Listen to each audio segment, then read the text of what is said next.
Welcome back to Call of Cthulhu. We are in session 35 of session 8 of Across the Atlantic, session 35 of our overarching game.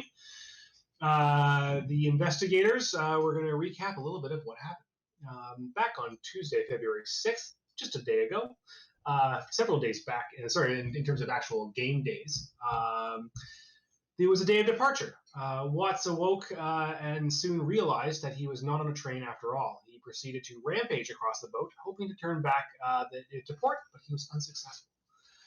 Everyone but Baker decided to go to dinner with the captain. They met one Mrs. Hastings and her lady-in-waiting, Miss Green. They talked about the Cathat Aquadigan that Mr. Watts had translated as the Book of the Deep Ones, whereas she had thought it to be the Book of the Sea Children. Miss Baker smokes in her room, fending off some curious children who peer in. Draper picks the lock to Watt's door and to let Brady get in. Baker holds on to the artifact, not opening the door. The door locks are flimsy at best, and Draper rigs up a jamming mechanism to better secure it. And then there's a commotion outside in the night. Nobody goes to investigate. Mr. Watts wakes from another strange dream, though, due to this commotion, and brings back somehow an actual physical beaker from the dream that he was having. He doesn't remember much about what actually happened within the dream, as the memories fade very quickly. He gives Brady the egg to see if it makes him have strange dreams, but he does not. Moving on to Wednesday, February 7th, 1923. It is a cold day once again, although there's a warmish wind blowing up from the south as they traverse that direction to make their crossing. Brady and Watts feel a little headachy from the fumes that are from the open flask. They transfer the contents to a more secure container. The investigators head to breakfast. They note that some people are seasick, and they run into someone exiting one of the neighboring cabins. Draper goes with the captain to get a map of the boat, overhears some updates from the night to the captain that mentions the disturbance in the night. Watts manages to go and see Nora. They go to the edge of the deck, and Watts has a bad sanity roll, but they manage to smooth things over between the two of them. Mr. Brady and Mr. Wright decide to go to the lower decks to meet Hughes. Draper watches people coming and going in the hall to the rooms, takes some notes on their neighbors. There is now, for you, Dan, a handout that actually has a bunch of notes on it about which rooms are which. It's also important to note something that hadn't really been clarified before, but the blueprints make it look like there's a single passenger deck. There's actually two passenger decks for the higher class people. You are on the lower of the two passenger decks. Where was I? Wright and Brady go down to talk to Mr. Hughes, as we were saying. They get some information from Hughes. Crawling Chaos hails from Turkey, as far as he knows. He had been investigating them in New York City. The two individuals that are there are part of the Crawling Chaos that he knows of. You get descriptions that more or less align somewhat with the descriptions that you had from when you bumped into them on the train station, on the train platform. Brady bribes Hughes with $5 to get some more information on the woman who is their leader. Flinders also has been making a fool of himself to the point where Hughes had overheard him and took note. Some more bribes were placed to ask about what happened on the deck the previous night. Apparently, the woman saw some kind of mysterious fish man and passed out in fright.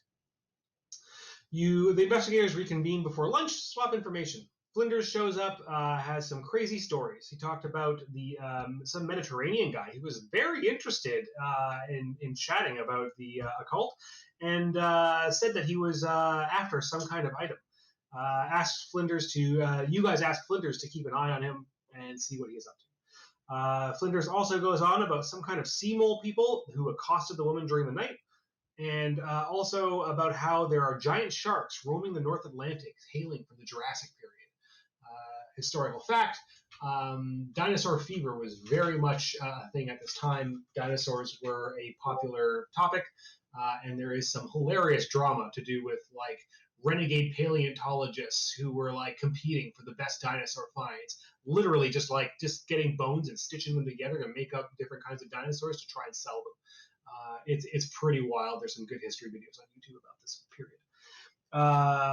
Anyway, So the post Flinders showing up, there is a discussion. You decide to jury rig some kind of traps for some of the boxes that you have on hand. Watts brings back some kind of beaker, or talks about bringing back the beaker that he got brought back, so everybody now knows about it. Two Kroll and Chaos are on the boat, but what are they looking for? And could they be also after like the book for Mrs. Hastings? Could they be after something else? You don't know for sure whether it is your item that they are after, outside of the fact that at least Hughes has told you that this is what he has heard, and obviously you were accosted on the platform. But this may not be their only goal, and something that you guys came to that sort of decision of. Well, we don't know. Brady is suspicious of Mrs. Hastings. It's a coincidence that she knows that she's on this boat. She seems to know a lot about the occult and other matters. Draper and Wright to look into the security of Mrs. Hastings' room. They get info required on where it is. It's on the upper level, basically on the bow port side of that upper level, and go and stake it out. In staking it out, Brady and Baker see Miss Green, leaving the room with a bunch of stuff. They follow her downstairs. She manages to spot them. They smooth it out by chatting her up and giving her a cigarette. Finally, you ask around about the disturbance in the night. Talk to some crewmen who found the woman the night before. Describes a person with a horrible downturned mouth, scaly skin, and bulbous eyes. She was on the starboard side near the front of the boat, obviously just outside of your windows, a little way down. And you alert the purser, Mr. Barnes, to the suspicious people up on the boat that seem to be after some kind of artifact to keep an eye out for them in the case they try to steal it. Anything else you guys want to recap before I talk about what Mr. Wright got from, or Mr. Watts got from his luck roll?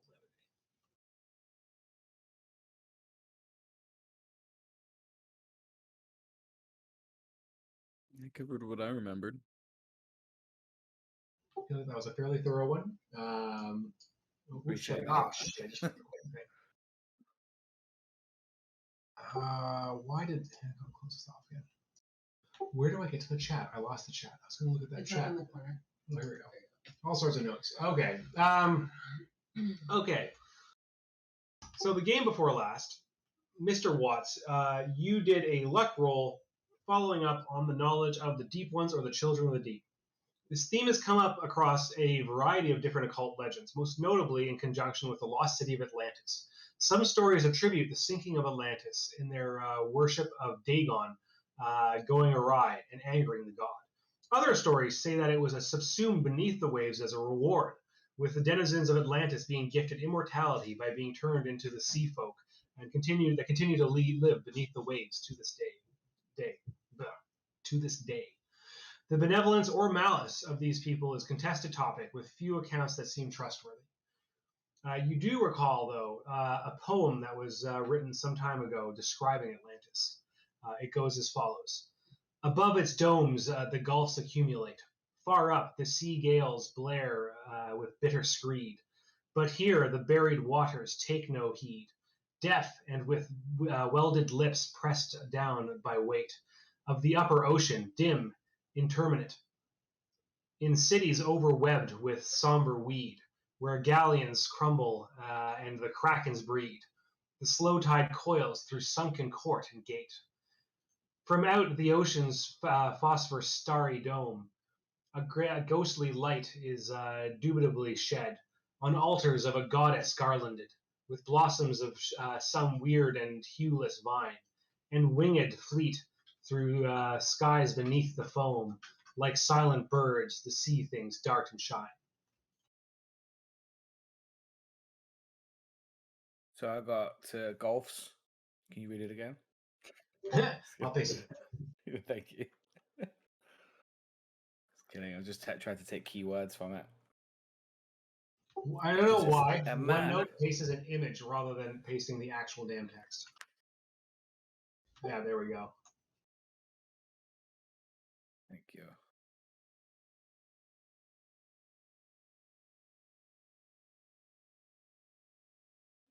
Shit. Jeez, you spilled coffee all over my keyboard. Oh no. Nearly. Just the number pad and the enter key. That's how I killed my K65 Corsair. The cast jumped off the window up here and landed on my coffee and just knocked it like straight across the keyboard. Grab a tissue real quick. Sure.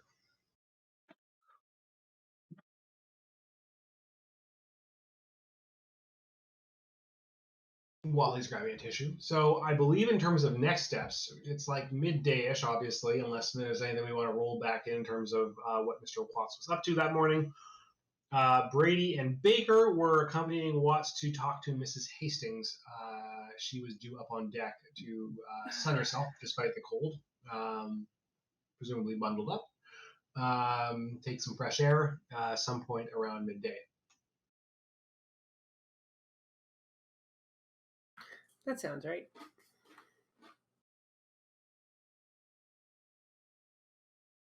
Oh, I never got the bot going.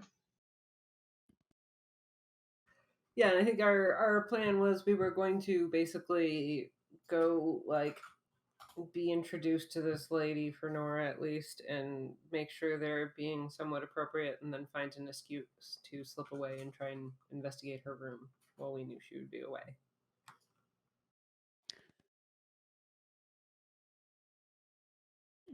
Or at least Nora will try and slip away. Might be more natural. We'll see how it goes.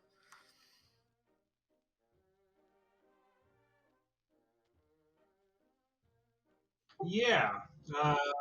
So, yeah, I guess, Mr. Watts, is there anything earlier in the day that is very pressing that you would have liked to have attended to before we get on with our midday activities? For me, it was just seeing Miss Hastings, like just trying to connect with her a little bit, and that was it. That was the only mission he really had.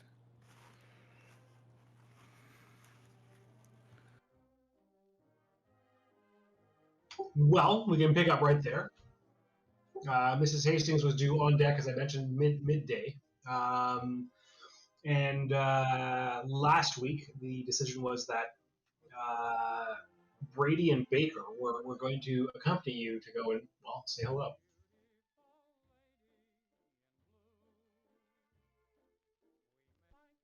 So, sorry, just getting a bit of coffee between the keys here.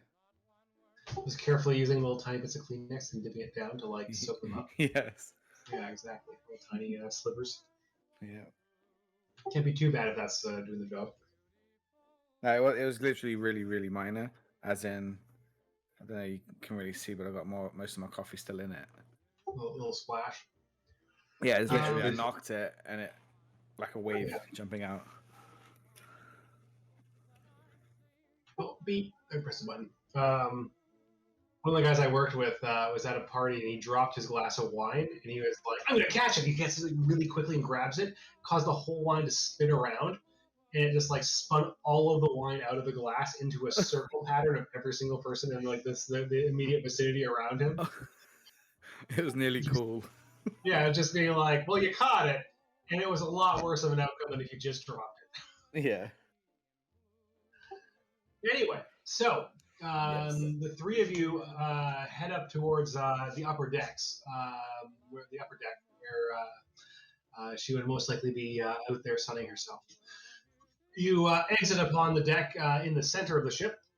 This, to the benefit of Mr. Watts, keeps you far away from the railings, avoiding having to look out over the open ocean too directly. There are quite a few people out there taking in the sights. Few people leaning over the edge on either side who seem to be rather queasy. But there are a variety of deck chairs in which people, relatively speaking, bundled up, given the cold weather of January in February in the middle of the winter in the northern Atlantic, are still enjoying the fresh air. A brisk wind is blowing across the top deck as the boat is making decent headway. Do I see Miss Hastings anywhere? You do. You're able to take a look around, and she is fortunately central to the upper deck, sitting upon a chair with dark glasses on her coat and a reflective reflective visor that she's using to get some more sun upon her chin. It's midday. Are mimosas good at midday? Are mimosas good in the midday? Oh, they wouldn't have champagne, would they? Never mind. When was the mimosa visit? I don't think there would be alcohol service on the deck. Yeah, I think you said there's no alcohol on the boat anyway. There's no alcohol on this boat anyway. Yeah, so never mind then. I was going to get the porter to go get me a couple of mimosas, but that's no good. Some good tea or coffee. Yeah. You Yes. just a hot beverage of some kind. Yeah, Earl Greys, a couple of Earl Greys. I'll get. I'm with, you said Nora and who? You're with Nora and Brady. Nora, there's Miss Hastings over there. Let me go say hi, and then I'll call you over to introduce you. Certainly. Nora will begin anxiety smoking. Miss Hastings, Mrs. Hastings, rather. She lies there upon the chair, holding her sunning thing. She slowly looks up towards you with her dark glasses, not showing her eyes. Smiles briefly and says, "Why, Mr. Watts? It's good of you to find me up here." Well, you said you'd be up here today, and I was very interested in hearing more about your studies. Perhaps I can help. And whisper slightly, hushed voice, I'll say, and the kind of the spells that you're interested in as well. Oh, why, only spell I'm interested at the moment is the one that the sun is casting over my face, but we can certainly get to that in due time. Absolutely. Let me introduce you to a friend who couldn't make dinner last night, and obviously you'd met Mr. Brady over there, and I'll beckon you both over. Nice to see you again, Miss Hastings. So Miss Hastings. Oh, sorry again, Mrs. Hastings. This is Nora. Oh, you cad! Mr. Hastings would die if he heard me referred to as Miss Hastings. Nora, is it? What brings you into the company of these two erudite fellows?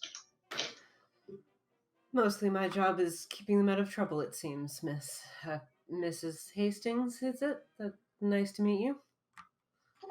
She looks you up and down, taking in your garb and your physique, and says, "You seem to be quite the modern woman. I think we should get along handsomely. It's too often that such efforts are left up to the men when we women are more than capable." Nora will sort of raise an eyebrow and half smile. I must admit, most ladies of your breeding don't have quite that reaction to me, but I'm more than happy to chat with an enlightened person such as yourself. Keeping me out of trouble. I look at Nora. She turns to you and says, "Oh, I'm sure you're full of trouble," and winks. To me, she said that. Yeah. Yes. Nora chuckles and then tries to turn it into a sneeze to be less obvious. Well, perhaps you are correct. We will have to speak further and see if we can find commonplace as regards to these men we find ourselves surrounded with. Did we know about the apparent fish man on deck already at this point, or yes? So that would have.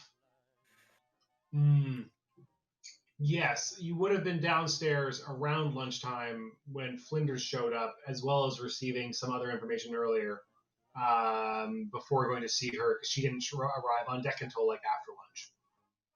Yeah, I thought we had met up and talked about briefly what had been discovered.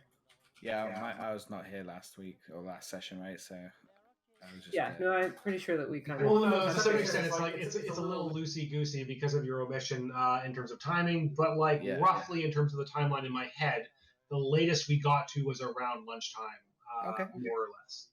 Okay, I mean, I appreciate you getting your vitamin D. That do we know it's vitamin D with the sun at that point? We're gonna say yes. I don't know. We're not gonna spend time looking that up. Oh, interestingly, sorry. In terms of timeline, the one thing then that is currently kind of like has to be dealt with is that the one thing that happened later was Baker and Brady stake out Mrs. Hastings' room while she's not there. So in terms of that timeline making sense, you'll have to excuse yourself at some point, like within this conversation. Well, maybe not necessarily within this conversation, but like, in like the next period of time to go and do this in the afternoon. Oh yes, no. My whole plan was that at some point Nora was going to claim seasickness and drag Mr. Brady away to help her to her room. I mean, I'm going to offer if she wants to go for lunch if it's midday. Carry our conversation. Where were so in terms of the conversation before that? Yeah, before that, I had something I wanted to ask her. Yeah, I was gonna say yes. So what was that? So I mean, I appreciate you getting your sunshine rays there, Mrs. Hastings, but apparently, a word on deck. I don't know who else you've told, but your people from the deep came and visited last night. Scared a lady half to death. She puts down her mirror and says, "Mr. Watts, do tell. I have to admit, I am not a morning person. I was sleeping in until really not long ago before I made my way up on deck after a coffee." Yes, well, last night, after I had a eventful sleep myself, I was awoken to some screaming out on the deck, and as I peer my head through the porthole, the woman's lying there unconscious, being assisted and helped, of course, but word has it, she saw of what she thinks a fish man, as she described it. Half man, half fish kind of thing. And that's what frightened the life out of her. Oh, I do wonder if my studies have called them to our side. I certainly have not had an opportunity to truly cast the spells within the tome yet, but who knows what such studies might uncover. Maybe they know of the book and it has summoned them forth from the deep. I look forward to hopefully meeting them myself soon. Perhaps we can.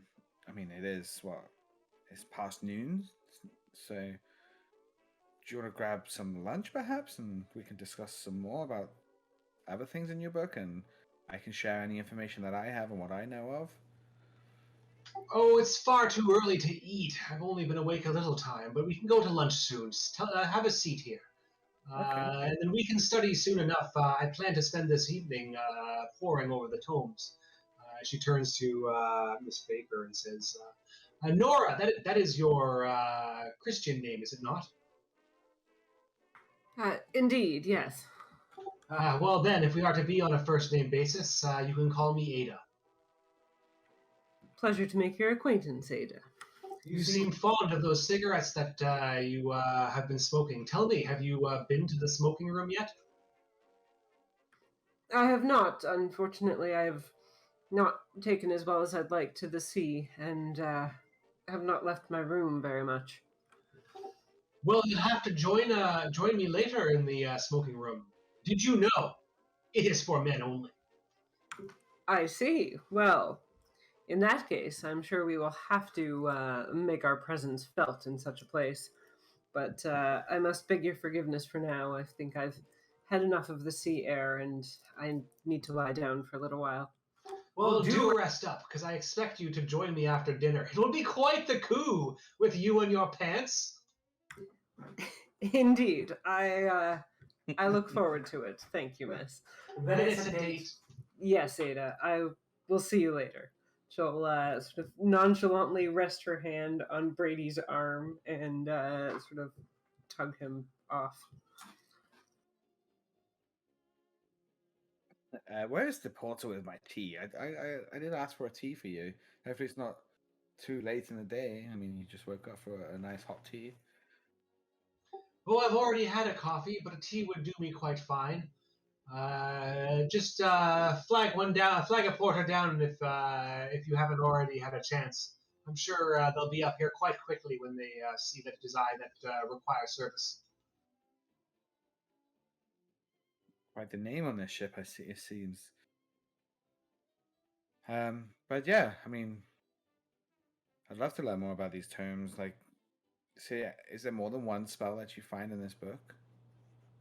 Well, of that I'm not sure. I'm trying to stitch together the information that is available. I think it is essentially one goal in mind of communication, but seems to me that it could be interpreted as summoning, or maybe both, depending on how exactly you action uh, the rules and directions within. I do say be careful. I mean, from my prior experience, I do know texts and paper and books can call out to different creatures and they can track and find these things. So I know you're pretty convinced that they are good. I just say be careful. You say in your experience. What experience is that? Well, I've had the experience of an unworldly, a god of not of this world or this dimension, trying to break through, and creatures appearing out of the ground. And I know it sounds all strange and make believe, but just seeing these things can drive you insane. But I've had enough experience now where it wasn't as crazy to me. Do you recognize any of these symbols? And I write like Alia on water on the deck. I like I put my finger in it, so when it dries, it disappears. But I'll write a word. Have you seen anything like this? She leans forward and peers down, and sits back and doesn't seem to respond for a minute before she reaches out and places one hand gingerly upon yours and says, "Why, Mr. Watts, are you sure of such experiences? Are they true? Are you quite sane? It seems as if you have written pure gibberish upon the deck. Simple signs and signifiers with nothing to signify at all."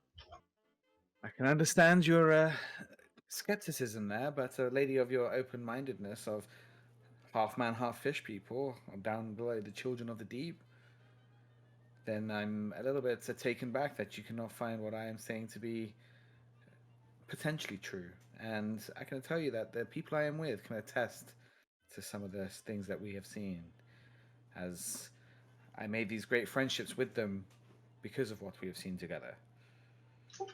And she says, "Well, I should like to hear Mr. Brady's accounting of such things. Why? Because he is a man of letters, published in the most trustworthy of papers. We'll have to discuss more in the days to come. You'll have to understand, Mr. Watts, as a lady of some means, you would be far from the first young man to tell me tall tales that suit my fancy." Oh, of course, I do understand, and I will tell you that Mr. Brady, with his well-established background, he is a little bit apprehensive on sharing this type of information for fear of being discredited, because it does seem out of this world and crazy. It does go beyond anything that I have read in many of the more trustworthy papers, but I can understand the apprehension of academia to publish things that they do not fully understand or comprehend. Of course, and I was foolish to believe it was all part of the occult. That is what I studied all my life, was the occult, and I stumbled into something completely different. Would I be right in saying, have you heard of the mythos? Would I be right in saying that, or would I keep it Alia? You're asking out of character? Out of character, I'm asking you. Yeah.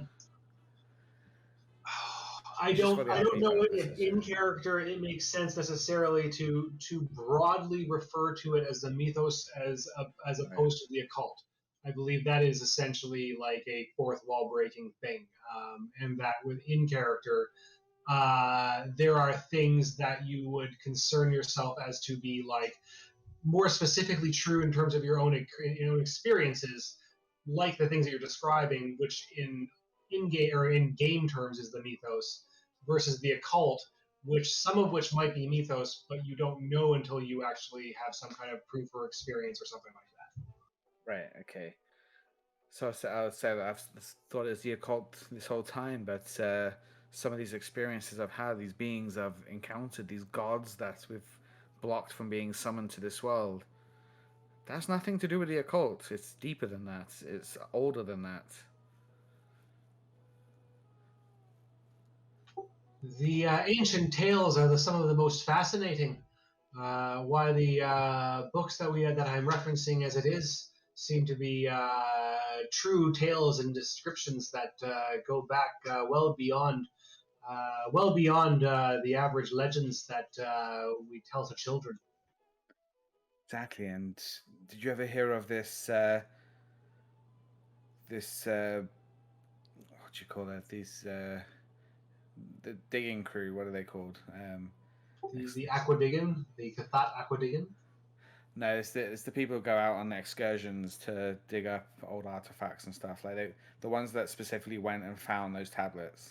Oh, what they like the archaeologists? That's the one. Thanks. I just brain farted. Did you hear of the archaeologist that went on that excursion and uncovered these tablets that still to this day people have not been able to decipher what those symbols mean? Is this one of the American excursions? It is an American excursion. It's covered by the university in Arkham. Arkham. I have to admit, my knowledge of the excursions of such Americans is relatively limited. I'm much more familiar with the work of the British Museum. That said, I have been certainly impressed by their thoroughness and interest in exploring the unusual in my first visit to North America. Yeah, so I can tell you these tablets have the same language that I wrote on the deck to show you. Nobody's been able to decipher it. However, I, after time, have been able to, from a previous experience of touching what I deemed to be a prison cell of one of these creatures, something flashed through my body, and all of a sudden I was able to start understanding their language. So I've been able to start deciphering these tablets. And where you talking of your people of the deep, it triggers old poems in my mind of like Atlantis, and in these tablets that I've been deciphering, they talk of this island in the water, or hidden by water. I haven't quite got far enough yet to fully understand it, but it all seems to link together. It's so fascinating. Give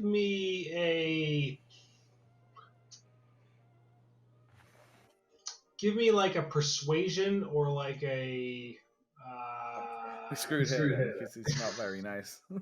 Oh no, a persuasion or I was gonna say what's flirting? Charm. Persuasion or charm? Charm is a 15, and persuasion is 10. Well, I think you know what your choice is.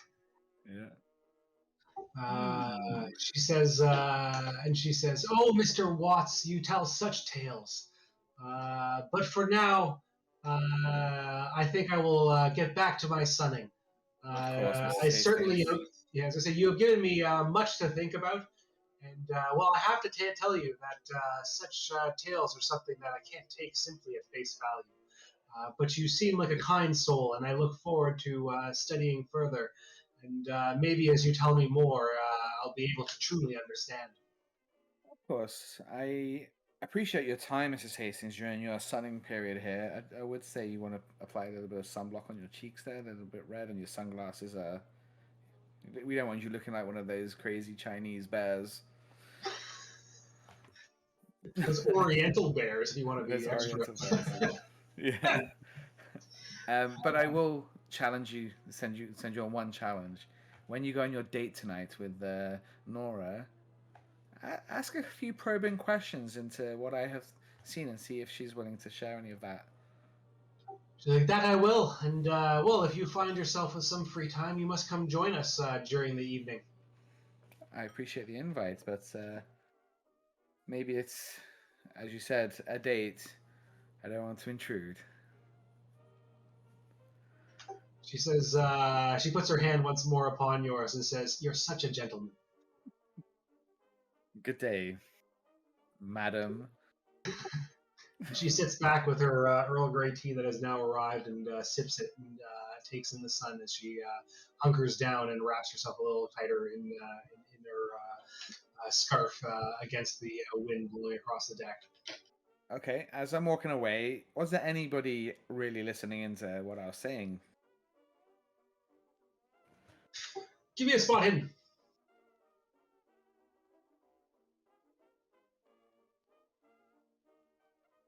The deck was, some people moving around.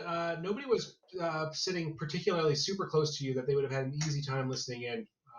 Based on that, you don't spot anybody who is particularly tuned into what you're talking about. Great, thanks. So during this period of time, two things are happening. One of them is Baker and Brady are talking about Mrs. Hastings, stalking Mrs. Hastings' room and then following Miss Green. And I would say that also getting additional details on what happened the night before, the specific description of the horrible downturned mouth, scales, bulbous eyes. That I believe was Wright and Draper went. You both went to go and ask around about that, did you not? Yeah. I think it was right because Draper would have stayed with the box if Nora was not there. Yeah, I talked to one of the guards about it. He gave a brief description of what the lady thought she saw and also who had seen it, so we could follow up on that later. Yeah, so that's where you got that description. So this would take you to sort of mid-afternoon, heading towards evening. Is there anything you guys want to do before dinner time?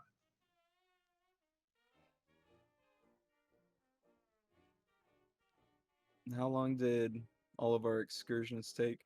Like, did we wrap up? Yeah, it's a little loosey goosey. I mean, I would say you are somewhere between at the earliest like 2:30 and at the latest 4:30, depending on exactly how these things happen. More or less, you could do some other small thing before actually getting to dinner time, as long as it's not like a massive undertaking. If there was some other thing you wanted to follow up on. I feel like Baker would suggest that we probably want to meet back up with the rest of the group before dinner and see what everyone has discovered and if Mr. Draper needs a break, because Miss Baker doesn't really want to go to any kind of fancy dining place. Going to the smoking is going to be enough. Yeah. So we will head back, I guess, to our rooms. I think we had finished up what we were doing.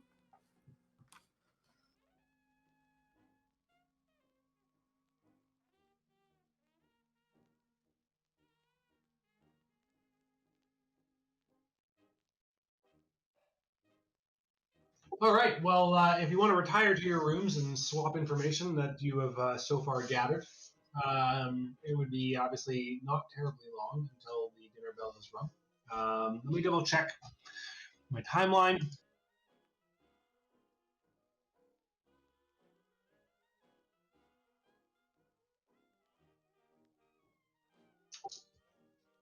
All right.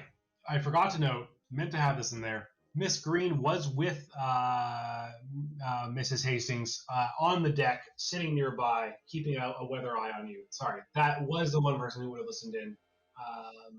Miss Green was there eventually after she came up. Like, she wouldn't have heard the whole conversation, but she would have eventually arrived after her altercation with Baker and Brady in dropping off with like some laundry downstairs. Yeah, so I don't know, probably a good like half hour after we left. considering she had to like wander down and back. Yeah, it would have been a little while. She probably would have been like there, like at the very tail end.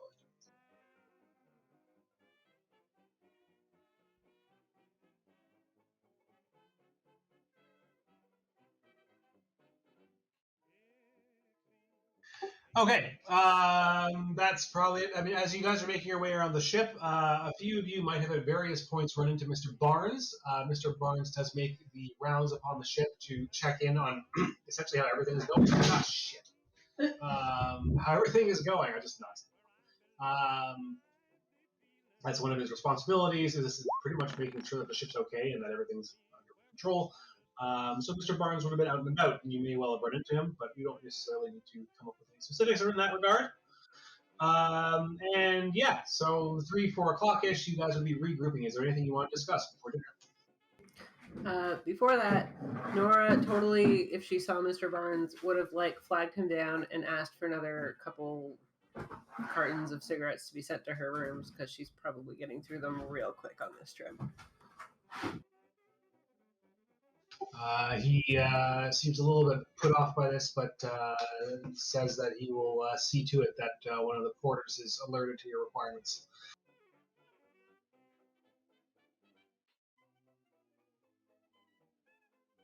She doesn't care about propriety.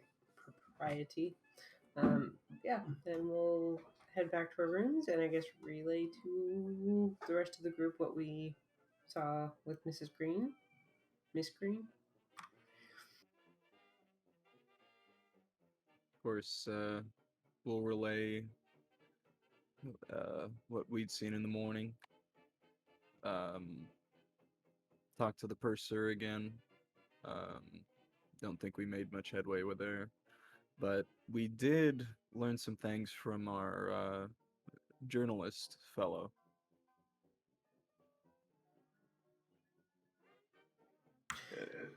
Sounds like a fairly useful connection. Yeah, we'll be in touch throughout this trip. I'm sure it'll prove useful time and time again.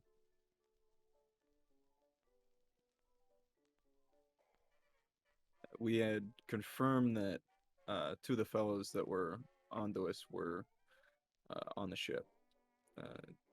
He's visually seen them, and also our chat with Flinders. Seems they're certainly aware. Hopefully we can continue to keep them guessing at least, enough that they won't try anything. I think they'll make a move on the purser at some point, probably closer to the end of the trip. Hopefully no one gets hurt. Hopefully not. Perhaps we can continue to gently encourage them in that direction as sneakily as possible so they don't consider the possibility of other options. If we can control where they will strike, we can minimize damage, hopefully. Also talked with one of the crew. It seems that a Mrs. Lifford was the one who saw the fishman. It's good to have a name. Someone should endeavor to speak with her. Perhaps the most charming fellow among us can have a word, see what she has to share.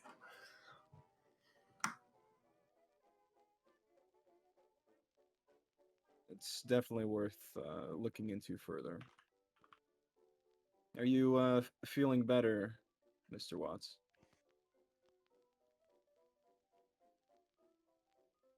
Feeling better as in... No, you've been in bed half the day.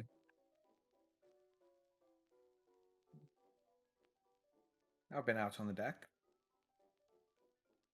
Good. It gets stuffy inside. Ran into Mrs. Hastings, or I planned to run into Mrs. Hastings, so we had a bit of a discussion. I figured you two would get along. Well, I would have thought that too, but it seems that she's taken more of a liking to Nora. To Nora. Nora will Yes. blush a little, like, novelty is such a interesting drug for these coddled wives. Now this is interesting. So she's. I wanted to find out some more information because she does have this book, which seems very interesting.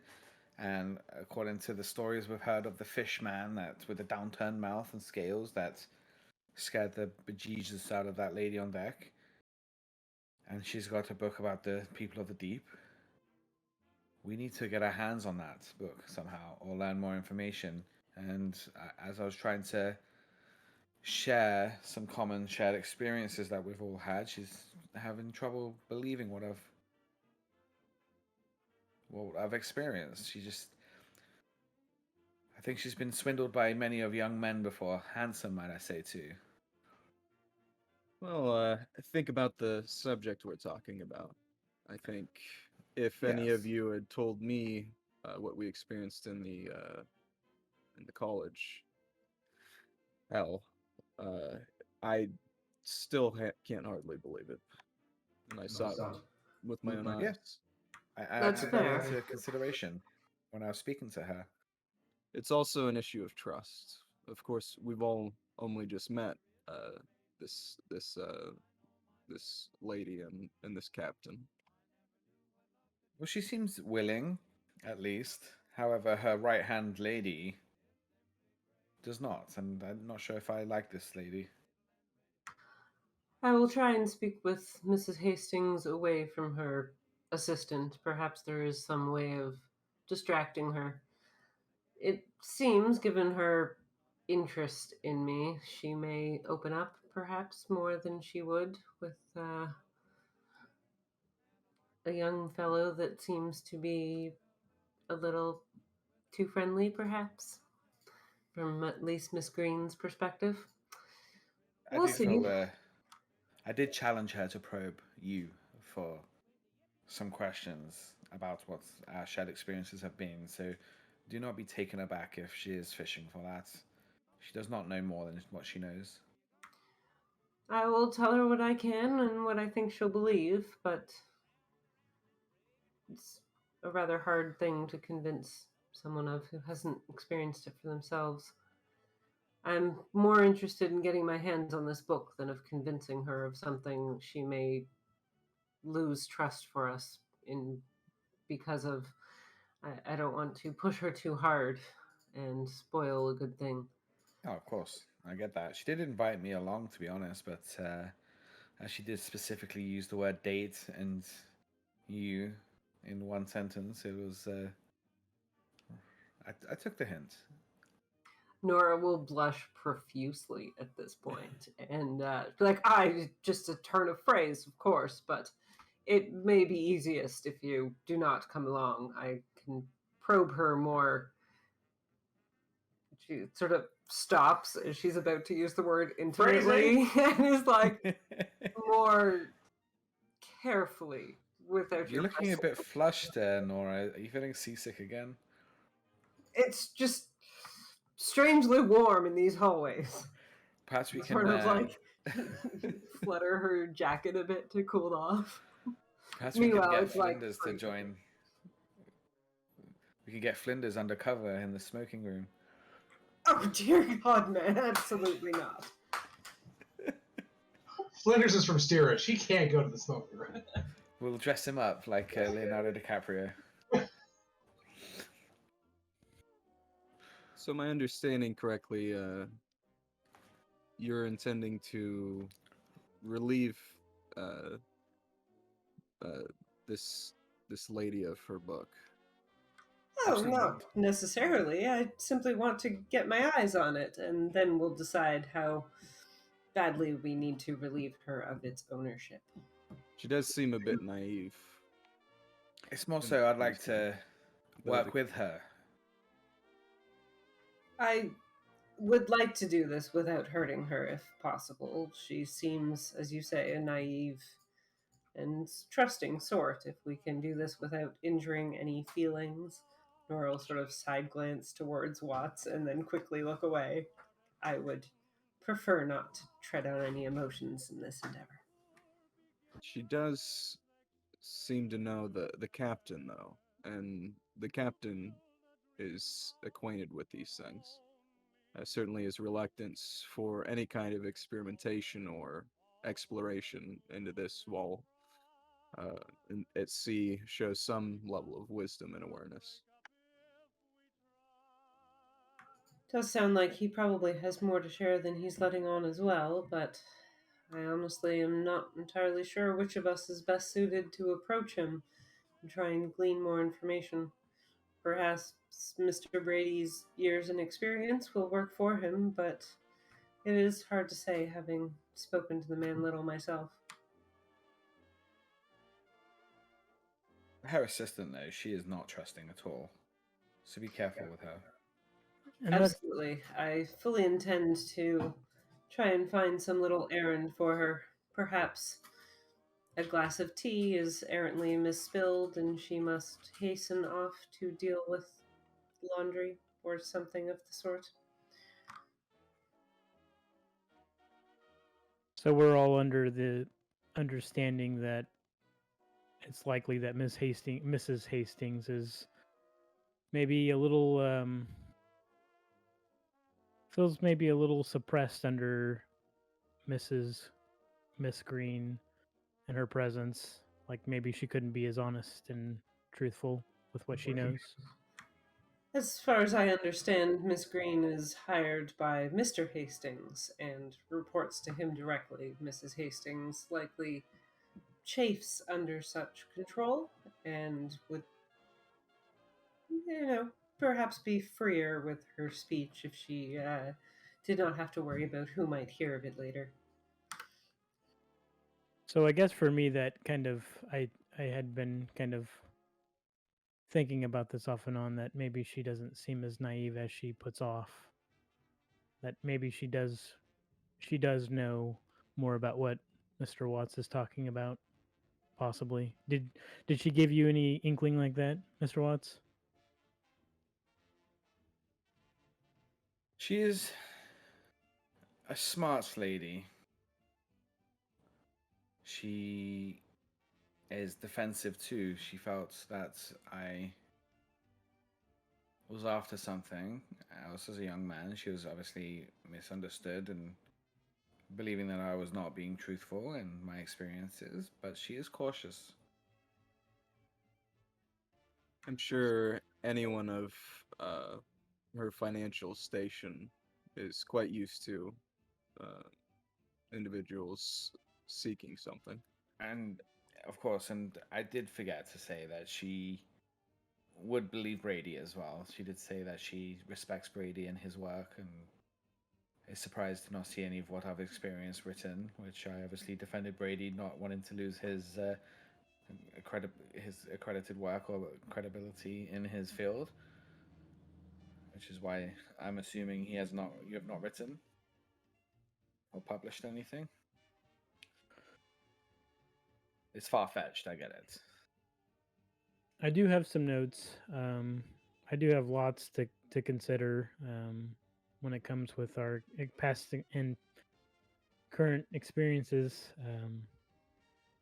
Trust me, it's not a decision that I'll be making anytime soon, but it's a decision that I will inevitably be making, and regardless of whether I publish it, it is something that I would like to keep record of for my sake and everyone's sake, and maybe as a group or however we would want to go forward with it. But as far as publishing it for myself, I don't know that I would want to until we have some solid facts, some proof. It is probably for the best that at least one of us maintains some air of respectability in these circles. I will say, as far as Mrs. Hastings is concerned, she does seem fairly intelligent. She is, at least to some extent, playing her assistant. Her deliberate antagonizing without pushing too far seems to be somewhat calculated from what I have heard and witnessed, and it is pretty clear that Miss Green has an agenda that Mrs. Hastings is quite aware of. So perhaps she deliberately antagonizes the woman over small things in order to gain greater freedoms in other ways that would otherwise be more obvious. Her particular interest in me, for example, seems as if it may be somewhat calculated to get a rise out of the lady.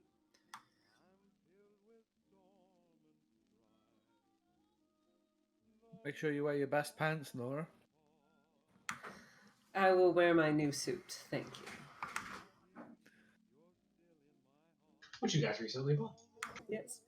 It's very nice. Anything more that you want to touch on before heading to dinner?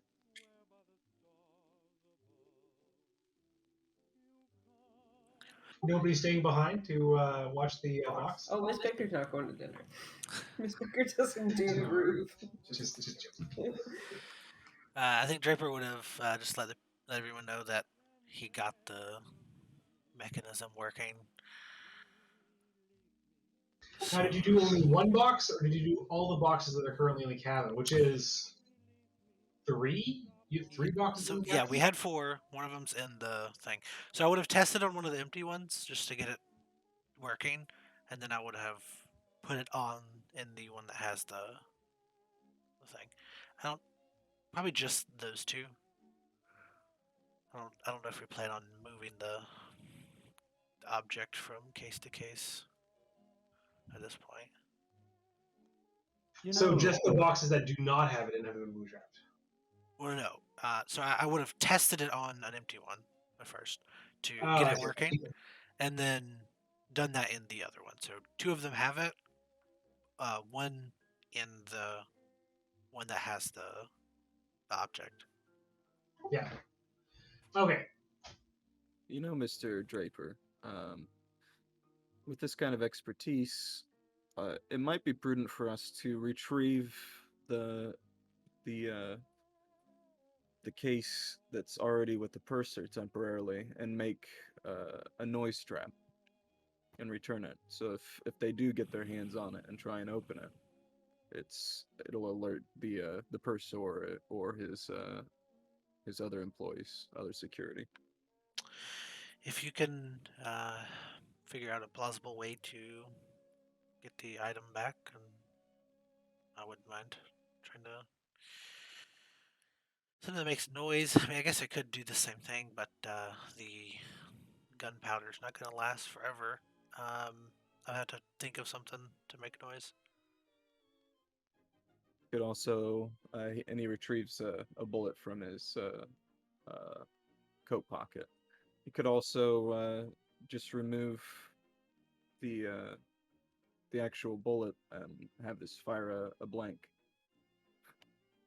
Make an awful lot of noise without doing much harm.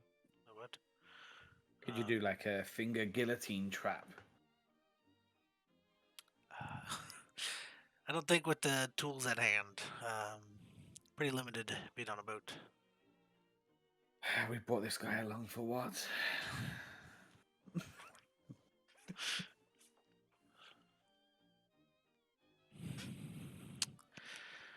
Well, if anyone has a spare gun, and you can get the other case, should be able to get something to make some noise. Well, you're a resourceful fellow. I don't know that you need an actual gun. He flips the bullet over. As long as this cap is struck by something, it should set off. At least that's my understanding of it. And he kind of looks at it for a little bit and then returns it to his pocket. I could get something, a striking mechanism. I'll have to.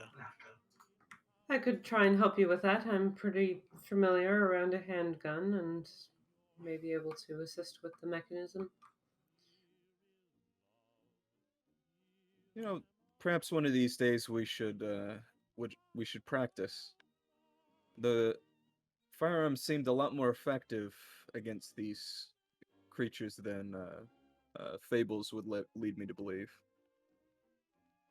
Shooting things tends to work pretty well. So I've seen.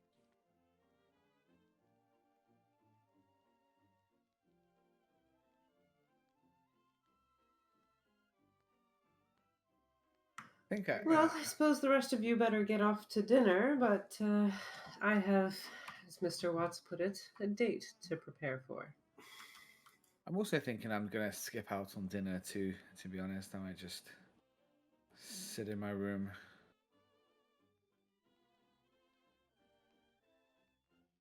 Suit yourself. We won't be eating meals like this in the galley. We won't be eating meals like this when we're floating face down in the Atlantic. So, Should I bring you anything back, Mr. Watts? yes, if they've got any British sausage rolls or anything like that, that would be quite delightful. I don't know about that in particular, but I will definitely try and bring something back that maybe resembles that. Let's see when the sausage rolls were invented. I'm sure there's some kind of pastry thing with meat in there. 19th century France. We're good. There you go. Okay, sweet. Ruined popularity in the 1800s. Delicious. I wonder when the chip body was invented. Oh man, when I ate one at the TFC game, they had mayonnaise in it, garlic mayo, and it made me throw up. That's, oh man. You don't just put mayonnaise in things and not warn people, you know. Yeah, no, that's not cool.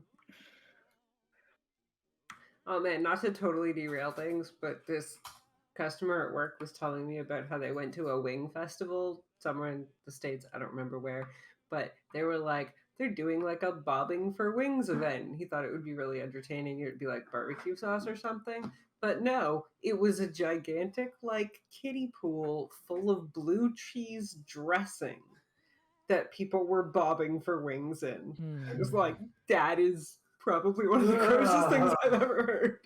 No. Anyway. And then Yeah, COVID was invented. sorry. Ew. I know, That it's is so foul. vile. Was that a chicken wing joke saying foul? Yeah, I like it. Ah! Like the more But you don't think be- about it.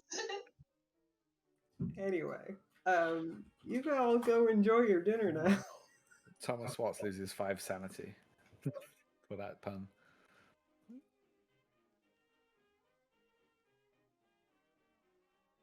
Yeah, when was the chip body invented? It's a good question. Another relevant question. What would the bathing facilities be like on a ship of this kind?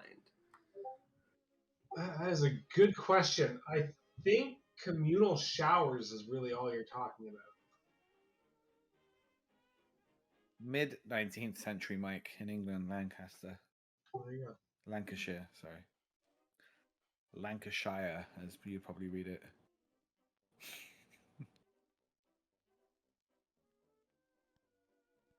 I still do it to this day. Just put my fries in everything. Put my fries in burgers when I'm eating burgers. Put my fries in sandwiches. Fries and chips. Fries in buttered bread is considered a chip butty. That's what he's referring to by chip butty. And I put fries in everything. Like if it comes with fries, I put the fries in the burger or in the sandwich. And bread. All right, let's get back on track. So, anything more? No, we're not saying anything more. You guys are done. You're going to dinner. We're moving on because part of like prepping for these games, just like there's so much more to go, and they spend so much time RPing, and that's good, but it's also bad. Uh-huh. You know, with this group, Mike, that we RP. I'm gonna stay with Nora and play cards with her. We continue our card game from the train. All right. So the rest of you head on your way down to dinner.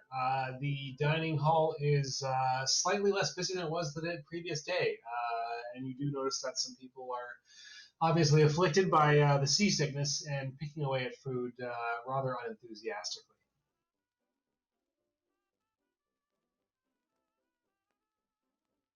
You are left to find. Obviously, you are not invited to the captain's table this evening. You were graced with that privilege the first night, but obviously he has to entertain various guests throughout the course of the trip. But you are left to your own devices to find seating within the galley. Galley? No, that's a kitchen. Within the dining hall.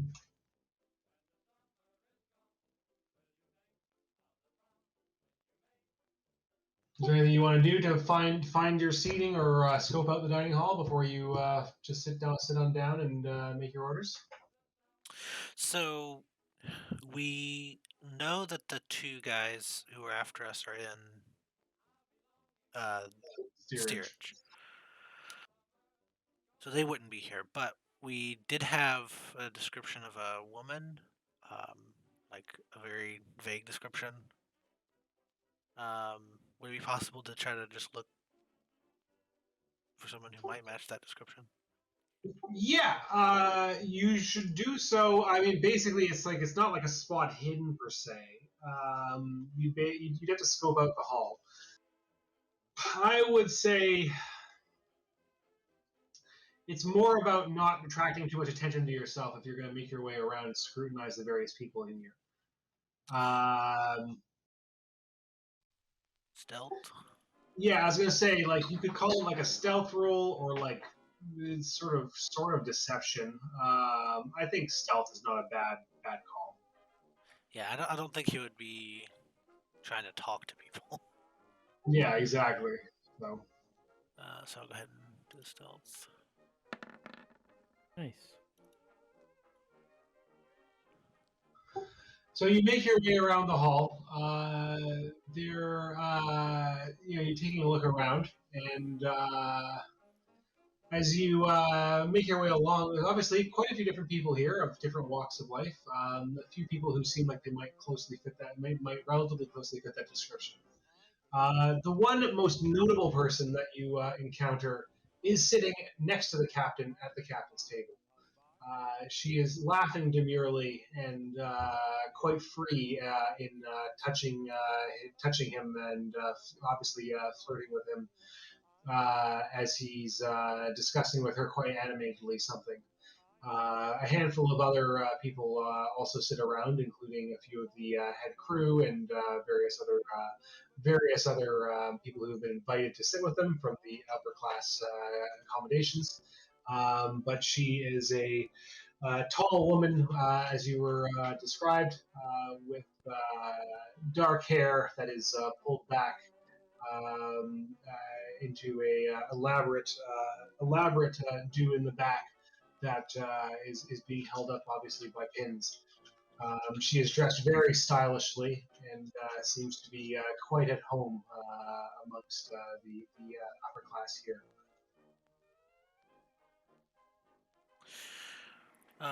Once I get back to, I'll in my going around, I'll go grab some food and then go set with the other two. And I'll say, I looked around a little bit. Um, we knew there's two guys probably aren't going to be up here, but I was looking for the woman that you mentioned, Mr. Wright. You're And probably not going to find her on this trip. I mean, it's we're pretty low level compared to a lot of the things I'm sure that she deals with. I'm not sure. I saw a couple of women that sort of match the description. I mean, we don't have a perfect description of the woman, but the one that stood out to me the most is sitting with the captain currently. Kind of look surprised and resist the urge to rubberneck, but try and do a casual glance. It's obviously like the dining area is even being relatively less populous compared to the previous day. Pretty busy. You can take a look around. People are obviously chatting, etc. It's not like you're going to be easily spotted out if you're, doing a bit of rubbernecking. This person is very tall, has Yes, dark hair. yeah, unusually tall, dark hair in a fancy updo. Is Quite she obviously, pale? and she is very pale. Oh no. Some of the color drains from Wright's face. I'll say again, we don't have a perfect description of the woman. Could just be similar looking woman, but might be a good idea to keep an eye on her. Very least we should learn their name. If this actually is her, then we're in much more trouble than we thought.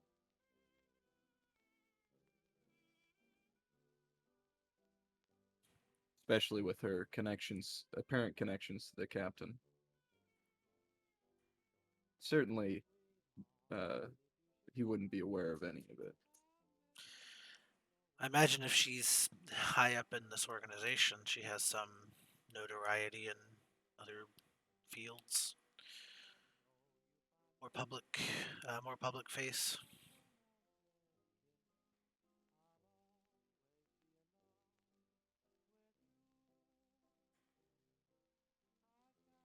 Did we give much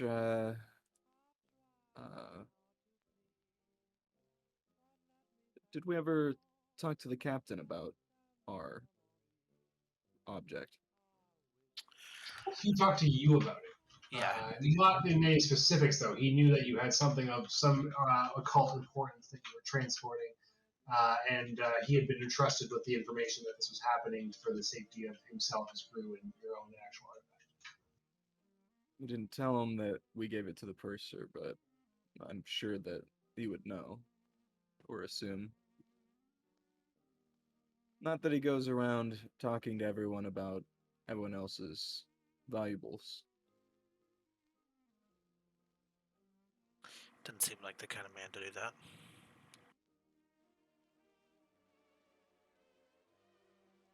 Well, this seems like certainly something to put our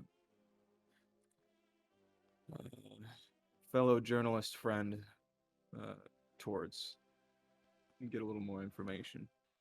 I know he was interested as well. Yeah, I don't. Go ahead. I know you got. All I was gonna say was, in regards to the journalist friend, we're gonna have to probably be a little bit more stingy with our money because I don't know if I'll continue to remain having cash through this trip if we continue to bribe him. We can also share the load, of course. That's true, but as this trip goes on, it seems like we need to play our cards a little closer to our chest.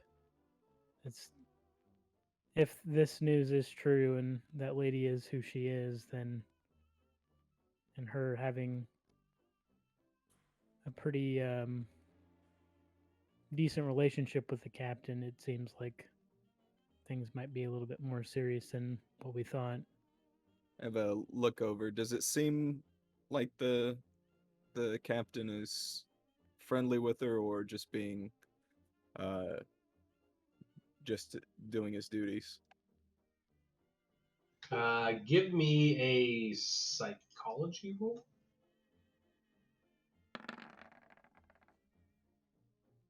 The captain seems rather enamored. He's a little rosy cheeked and seems to be responding to her physical advances. Oh no. Oh dear.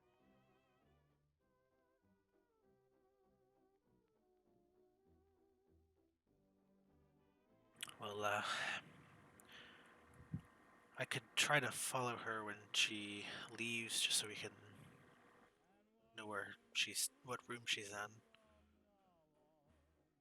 It might be best to send someone after her instead. If it is this lady, she's very dangerous.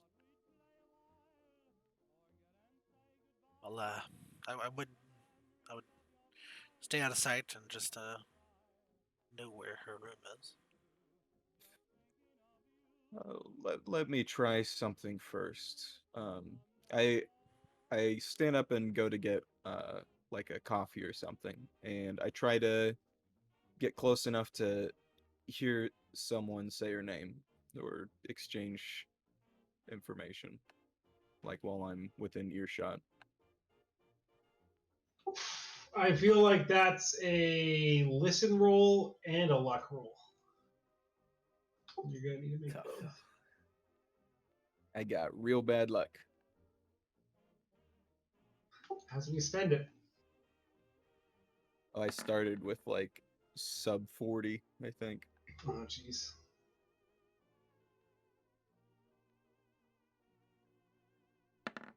Oh, wow. Nice. Nice. Okay then.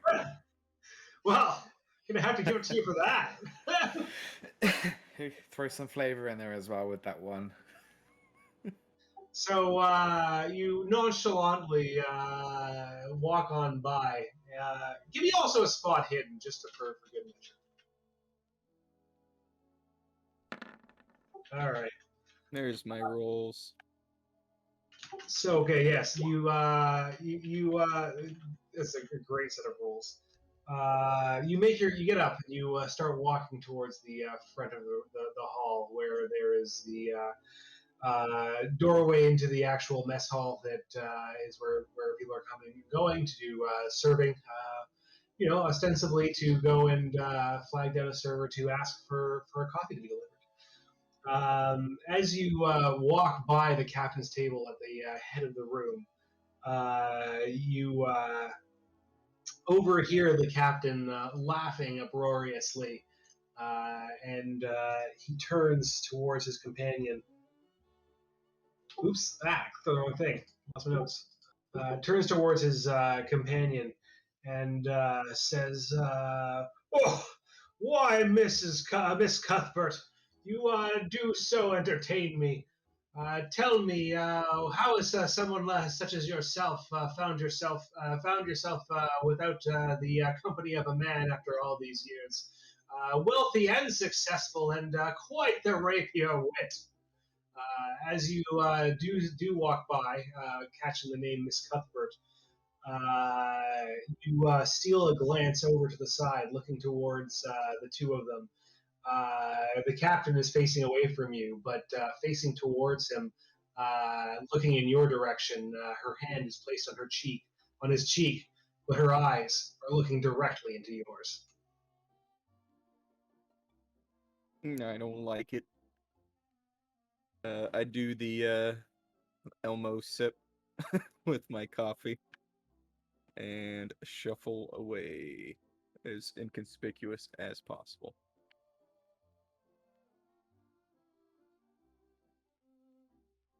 You move away, and you hear her laughing demurely in return, saying, "Shoot, I just clicked on the wrong thing again." Saying, "Why, Captain Moore, you're such a gentleman. Tell me, is the captain's cabin as spacious as they say?"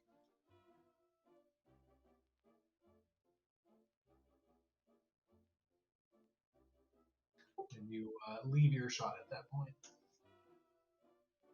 Did you say Comfort? Like, how do you spell it? It's Cuthbert, Cuthbert. I found it in the list. It's Mrs. E. Cuthbert.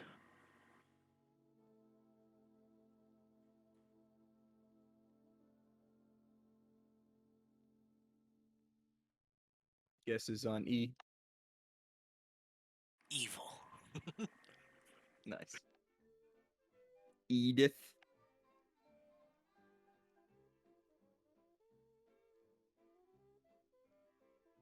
Well, that's a series of excellent rolls. Well, it was due.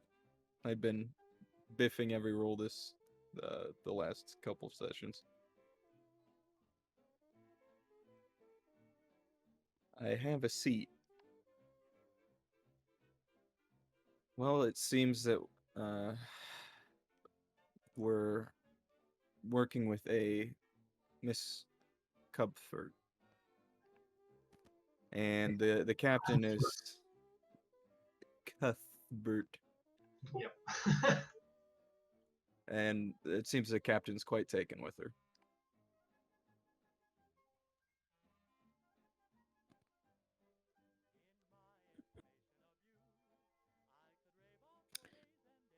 Yeah, we'll definitely have to tell the others. This is quite a find.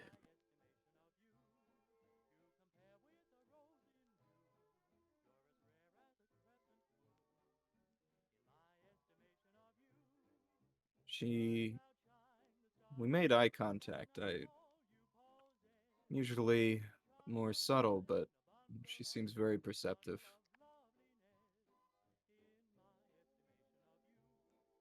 With her line of work, I would imagine so. We might end up having to utilize that journalist after all for this. At a minimum. I'd be wary of sending Flinders after her, because he would likely get himself hurt. From the little experience I've had with him, I have to agree.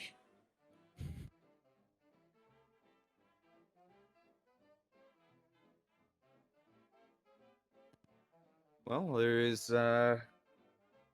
one other thing we could do. We could find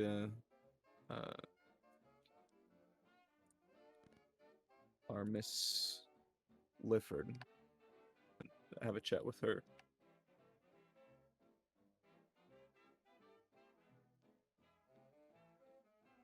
Did we get a description of the woman? Did you manage to get that? Just the name. I know she's from the upper decks. Did I get a description at all, or just? This is of the woman on the who passed out, right, Miss Clifford? Lifford, I have starboard side second room, so I know where she's at. But no, I don't think we actually got to like a very specific description. Well, perhaps after we eat, we can pay a visit.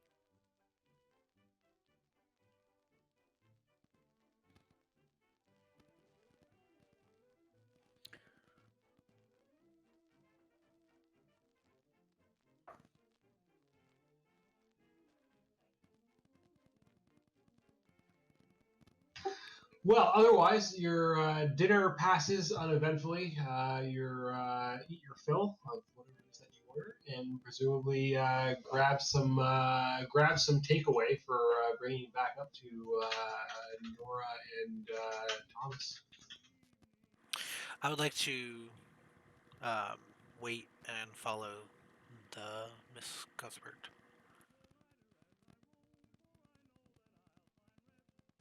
To her, like, to wherever her room is. All right. If you're going to hang out for a while, she will be with the captain until much of the dining room is emptied. And after some time, she'll grab him by the arm as he gets up and pulls her from her chair, and they go to leave the dining hall.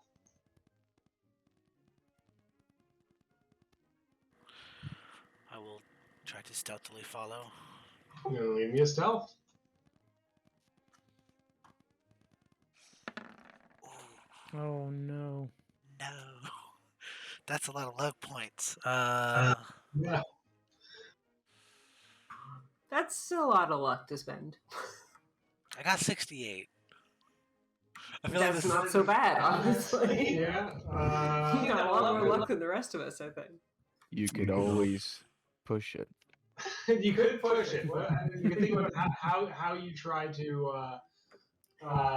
In being clumsy and not doing a very good stealthing, you become like aware that you're not being very stealthy, and turn that clumsiness into some kind of loud ass distraction. You like trip somebody carrying a plate of like a big platter of something. I don't know. Misdirect. Do it, Jeff. Live life on the edge. Let me see exactly how many luck points it would be, and then I might push it. 18. That put me at Yeah, it's a lot. 40. I'm Still riding worth on it, a some of us, 26. I think. It feels bad, man. You don't want to lose all your luck. No, it's yeah. I'm not quite sure how I would push it. Pushing a stealth.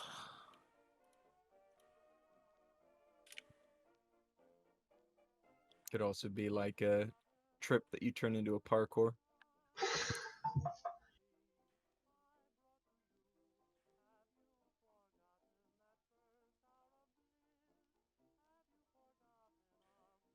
When you notice everyone is staring at you as you like do the ridiculous movie stealth walk in the background, you over exaggerate it and make it seem like it's a big joke.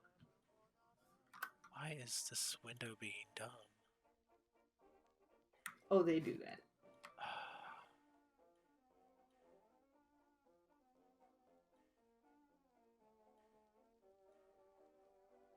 Okay, whatever. Yeah. I was looking at the push examples for stealth.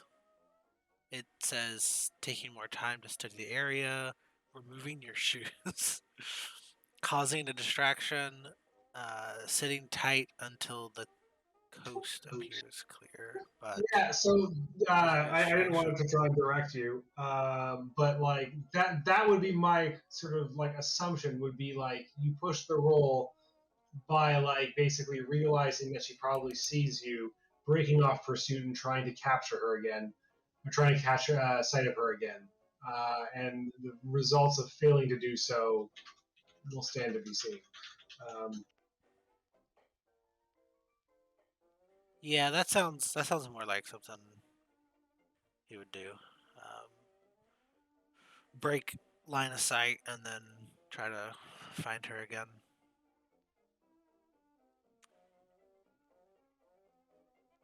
So I just roll again. yeah, roll again. Let's see what happens. Okay. No. Oh, now it's even worse. Wow. Okay, you start following her as she exits, and as she's chatting with the captain, whispering in his ear, she turns back, looks at you, winks, and turns the corner. Realizing that the jig is up, you break off and circle around back towards the main cabins. You try to make your way hastily along the outer deck, and yeah, sorry that gif.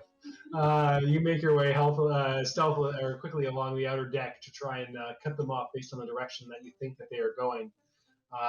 And you quietly open the door back into the hall. Look around the corner, but the hallway seems to be empty.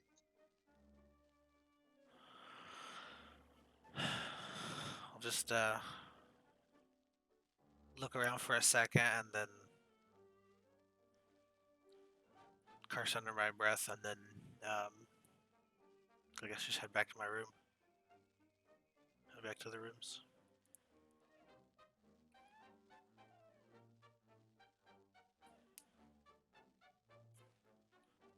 That's fantastic. I can't tell you guys how that played into the stuff that I already had planned, but it played in so well. Fantastic.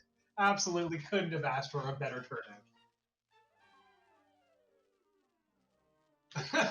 You miss 100% of the shots you don't take.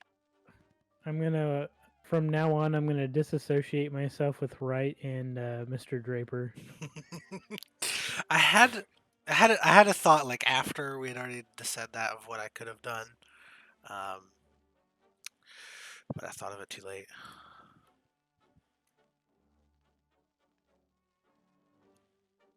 What I thought of is like once I realized she noticed me, like trying to catch up and try to talk to the captain like I was trying to talk to him, and then Oh yeah, so you can there is a place to say that you can push a roll by doing something different. That is an acceptable sort of alternative to pushing a roll.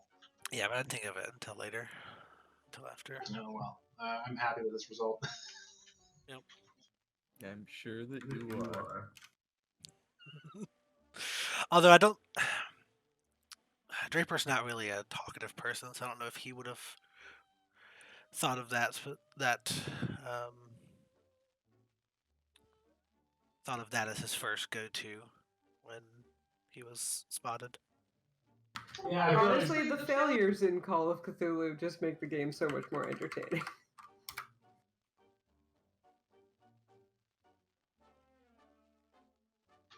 Yeah, that was great. I'm very so you're transitioning into the late evening, having had dinner, kind of coming back to the cabins. Presumably, the rest of you arrive sooner with the meals in tow for your companions who have stayed behind.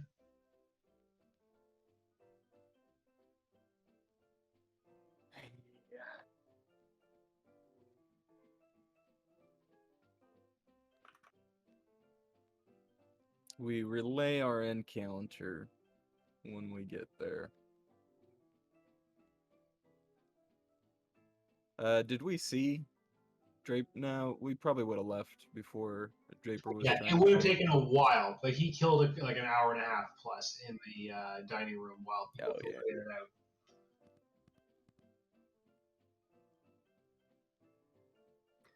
I guess whenever it feels appropriate, Nora would head off to meet Mrs. Hastings in the smoking room.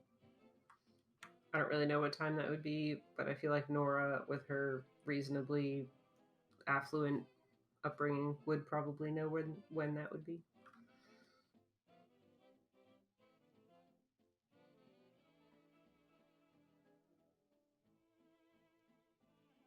What are you doing with the box? Leaving it with Mr. Watts in theory. Depends. Is everybody else back before Nora leaves, or is Mr. Watts the only one there? That's what I'm asking. I don't know what time she would go off for after dinner smoking, but I assume Nora would because she grew up in like fancy pants land.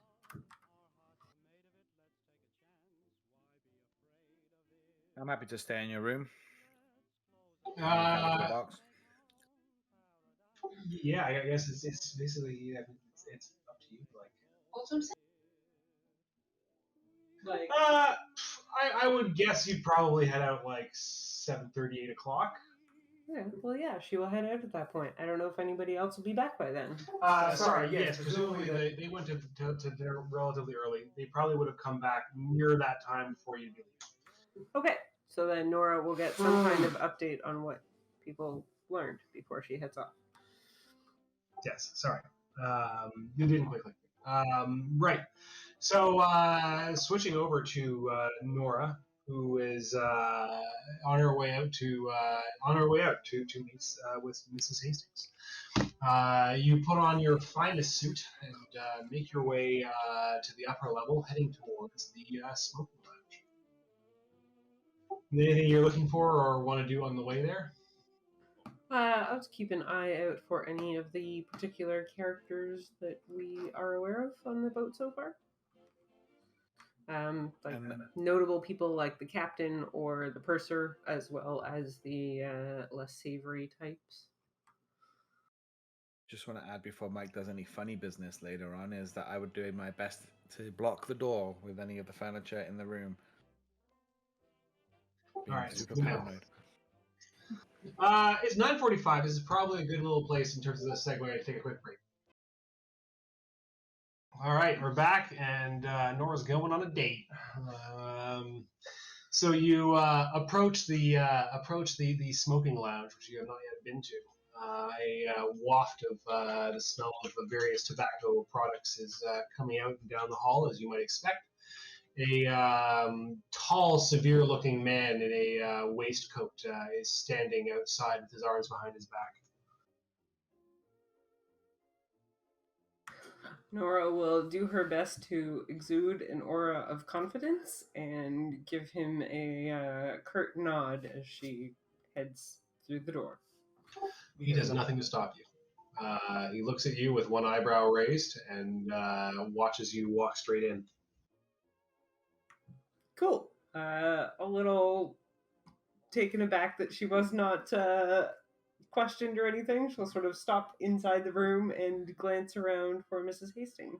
I don't think any of you guys saw Mr. Cox yet, right? Okay.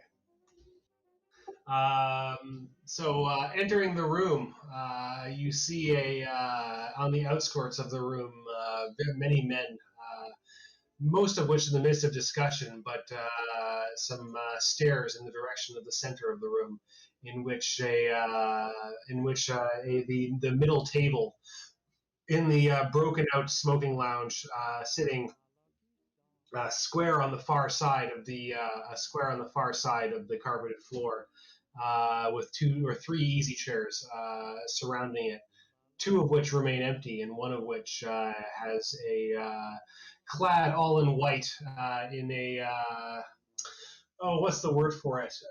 She's wearing it's Mrs. Hastings. She is wearing what are ostensibly pants, but they are definitely you wouldn't know the difference between pants and a dress if she wasn't moving around.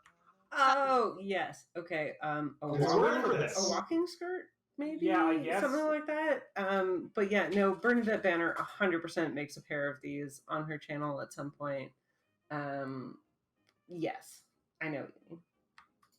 Anyway, one of those things, pushing the things the edges of propriety. As you enter the room, a few faces look towards you, and you hear a subtle increase in the rumblings of the male voices as they speak quietly to each other upon the second intrusion upon their masculine space over the course of this evening. Nora will tip her hat slightly to the ones more obvious about glancing at her, and as confidently as possible sort of stride across the room and take a seat with Miss Hastings. As you stride over, you see that the table in front of Mrs. Hastings, is it has a central book placed in front of her, as well as a series of different notes and scribblings upon papers, and a few different research books placed out in front that she is clearly looking at. As you arrive at the table in front of her, she seems engrossed in her studies. A cigarette in a long, like sort of pipette cigarette holder is held in her hands. As you stop, she looks up and for a moment does a double take and says, "Why, Nora, it's so good to see that you've come to join me. Please do sit down. Might I say you look quite stunning in your suit. I am shocked to see. I'm shocked that to say that I thought that you were a man coming up to try to approach me to dress me down once more for the audacity of joining them in this smoking parlor." Well, I suppose that is somewhat what I'm going for, so I thank you for the compliment, but she'll sort of take a seat across from her and, sort of casually, but as carefully as she can, try and glance over the materials she's looking at. Have you had a lot of negative reactions then? So they think, "Oh, you could say that, but well, those of them that know enough to not bother me, and those of them that don't, well, they know enough to say that to know that those that do know are not bothering me for a reason. Fair enough. It is good to be well connected in certain circumstances, I'm sure. You look lovely this evening. Why, thank you. Don't you think it's the height of fashion? It is still somewhat ladylike, allows the more comfortable movement of a dress, but at the same time is also quite. I lost the word. Sorry, guys. Practical. Or I was thinking of something else, but sure, that's a good enough word. Certainly more practical than a skirt, but I must admit I found it rather too much fabric for my own liking. I can appreciate how one in your position finds it to be a worthwhile compromise, though. Would you care for a new smoke? You seem to have let that one fade away on you. Says, "Oh, please!" And she taps out the holder and passes it over to you. I'll fit a new cigarette or whatever into it, pre-rolled thing, and I don't know, would it be normal to light it for her, or would it? I don't know. There is no normal in this situation. You shouldn't be here at all. Being seen smoking in public society. I will give them something extra to talk about then, and I will actually put it in my lips and light it, and then pass it across for her. Now our lips have touched the same thing. Very anime, a contact kiss. Yes. Sorry, I don't know. I don't know if that's still a thing so much in more modern anime, but like 1990s anime, the like scene with the boy and the girl, and like one of them's drinking something, and then hands it over, and is like, "Do you want a sip of my thing?" And they like stare at the like edge of the glass or something. That was 100% like an anime trope through like much of the 80s and 90s and kind of into the 2000s. Anyway, complete aside. She smiles at that and takes a drag and says, "Why, Nora, you smoke quite the strong cigarettes."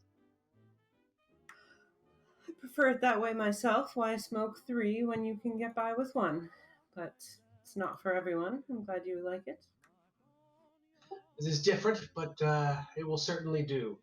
Now, are you expecting your friends, Mr. Brady and Mr. Watts? It seems they have found themselves quite tired after dinner and had other things to see to, but if you don't mind just little old me, we can certainly pass the evening ourselves. Well, then you'll have to tell me if you know of such things as these. Why, Mr. Brady was the highlight of the people that I was hoping to meet here.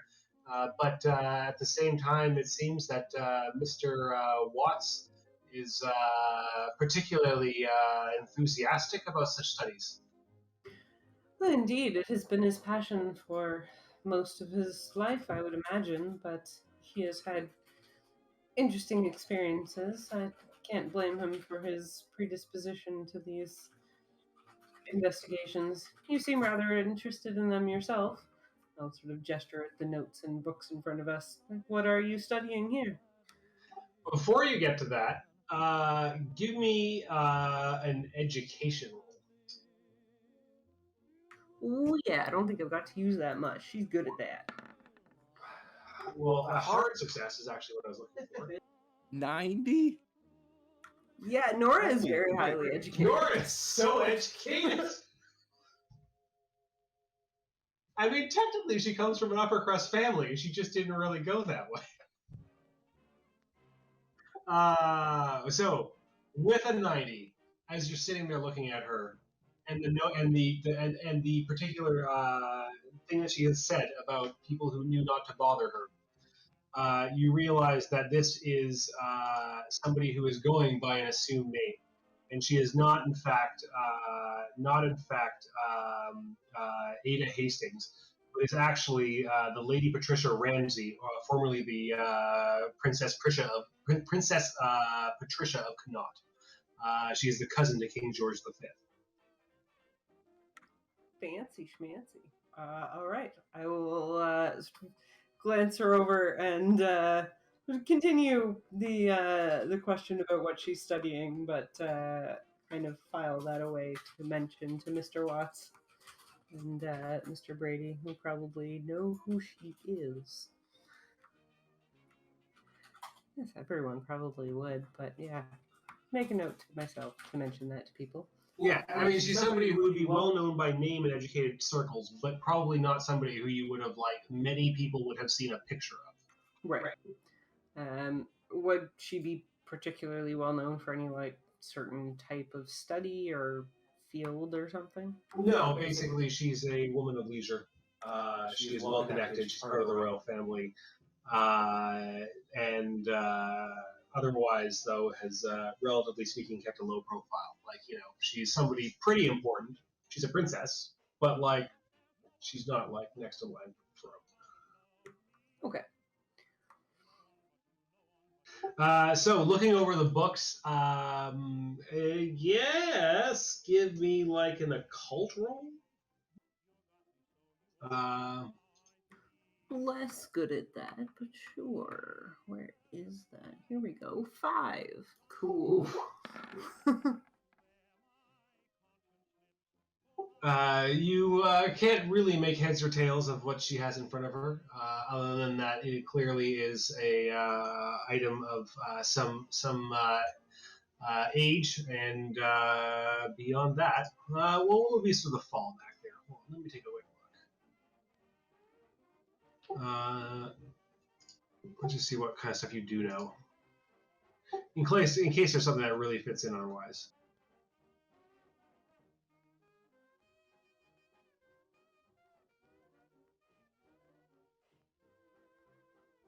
Yeah, I don't know. Other than the fact that she's well educated, I don't think anything really. No, not really your specialty. You can shoot it. I can shoot it. I can tell if she's lying to me. Yeah, it's clearly some old book.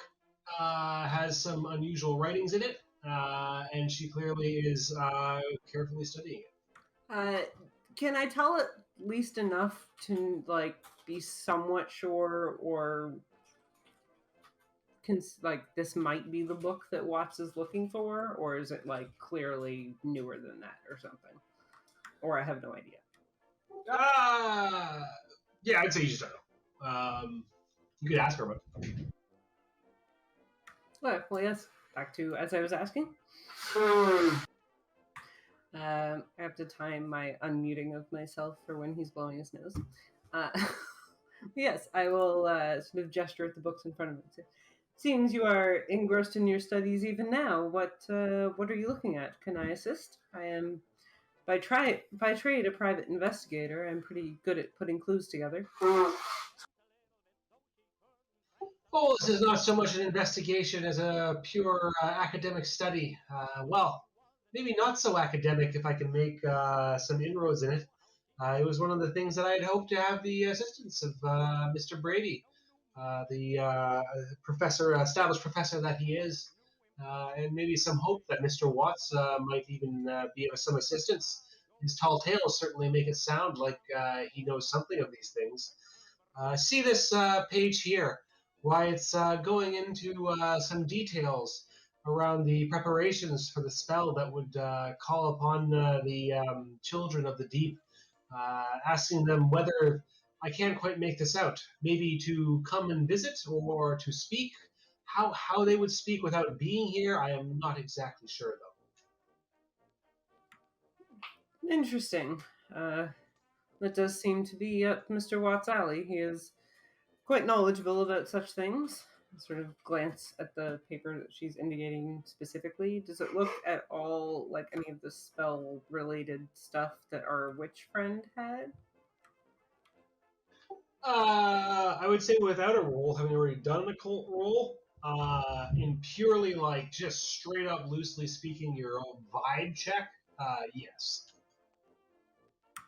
We have encountered a few so-called spells in our past investigations together. I would certainly encourage you to show this to Mr. Watts and Mr. Brady. Indeed, they both may have some insight into the matter. I'm afraid I'm not the most occultly familiar of the group. I'm mostly kept around to keep the group stocked in cigarettes, alcohol, and bullets. She leans back away from her book and takes a long draw on her cigarette, narrowing her eyes. She says, "Why, Nora? One moment ago you said that you have some familiarity with spells, and then the next you're saying that you're kept around purely for your martial prowess. Which is it then? What experiences have you had?" Well, I've certainly been around spells being cast. They were not left to me to enact or perfect, that is for sure. I am more the muscle than anything else, but I can hold my own in an investigation. But I certainly would not lie to you, Mrs. Hastings. I have seen spells, I have seen magic, and whatever Mr. Watts has told you, while his enthusiasm may suggest otherwise, he was likely only embellishing to the slightest degree. She leans forward, ashing her cigarette at the tip of the cigarette holder, and leans back and says, "Nora, you sounds like you do yourself a disservice. I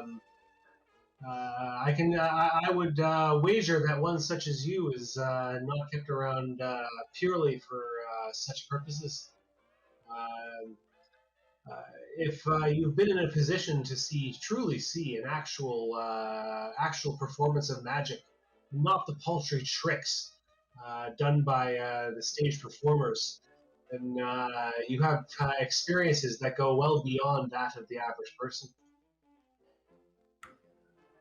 That may be true, and perhaps it is easier to downplay it than to accept the reality, but the group of us have been through some certainly strange encounters together.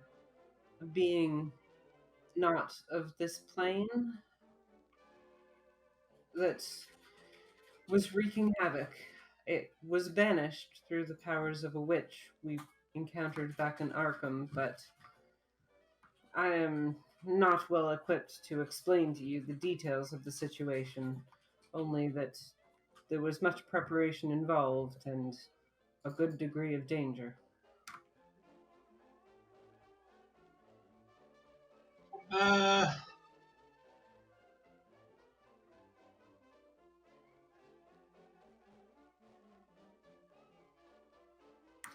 While you're thinking about what she would say next, how does she seem to be taking this so far? Give me a psychology roll. I Oh, like you're good at that that one.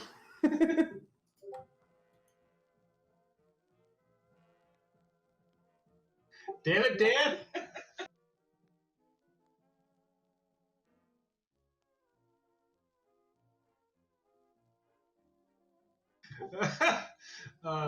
That was good timing.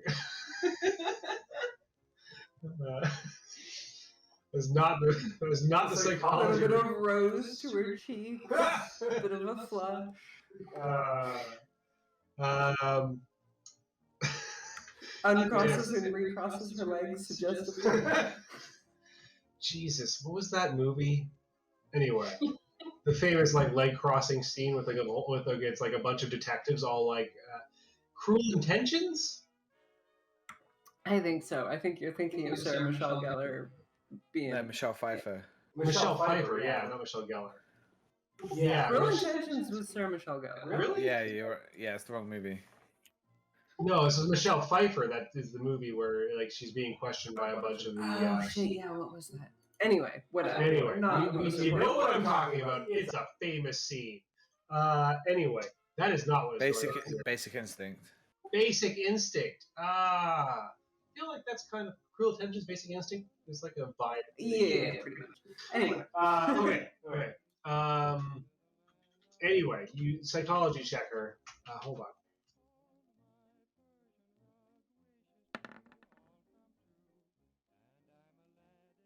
You find it hard to draw a beat on her. She definitely is. She definitely is like very interested in what you have to say. Whether she has particularly ulterior motives, whether she is hiding something, like she is hard to read. She is a smart person who plays her hand close to her chest. There's more to her than meets the eye in terms of first glance, and she has depths unknown that would be take some time to suss out. Nora is immediately intrigued. Anyone that she can't read at first glance, she's like, you must be interesting.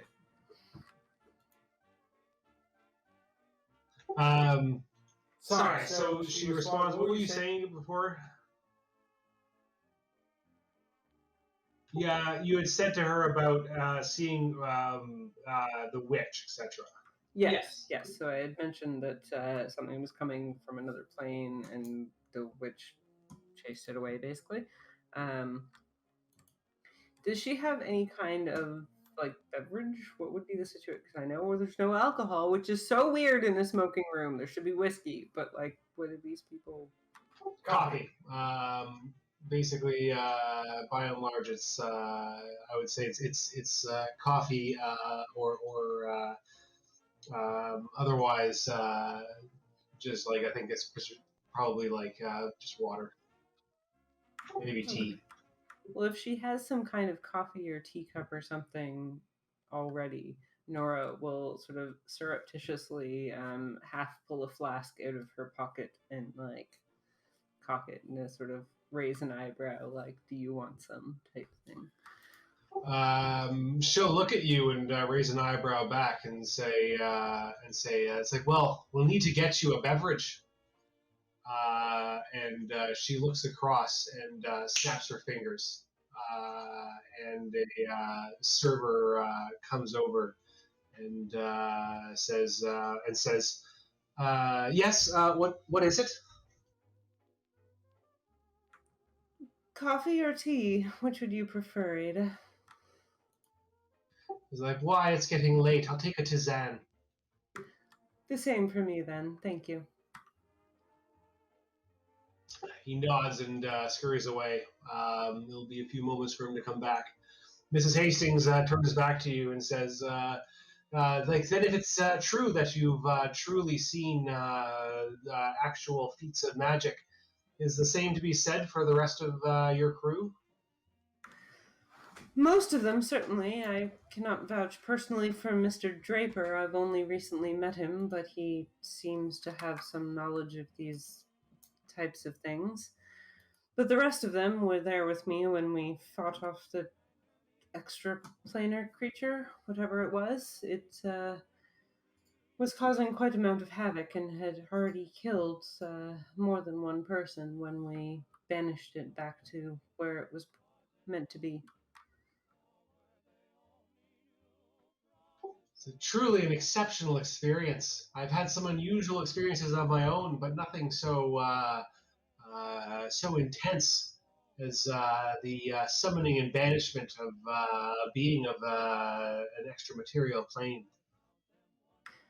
I'll admit, I'm not the best one to give you details of the situation. As I've said, I'm mostly useful for my shooting capabilities. The others were more involved in the actual ritual, but it was quite an experience.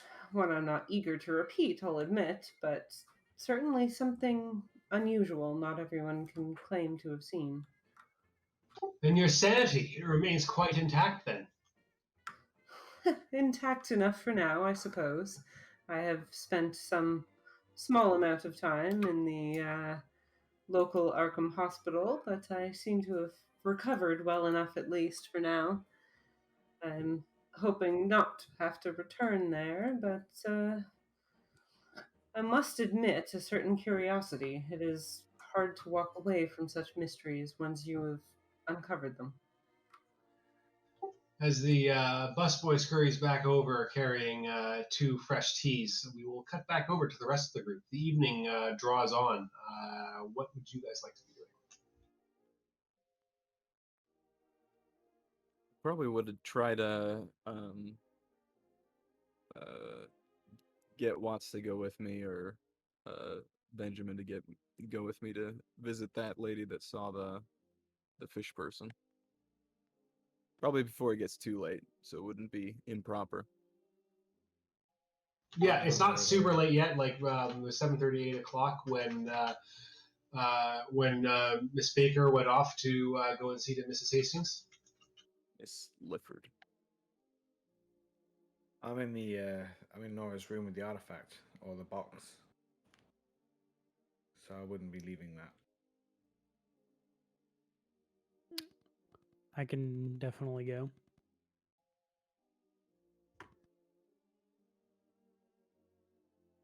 All right, so Wright and Brady are making their way up to the room for Mrs. Clifford.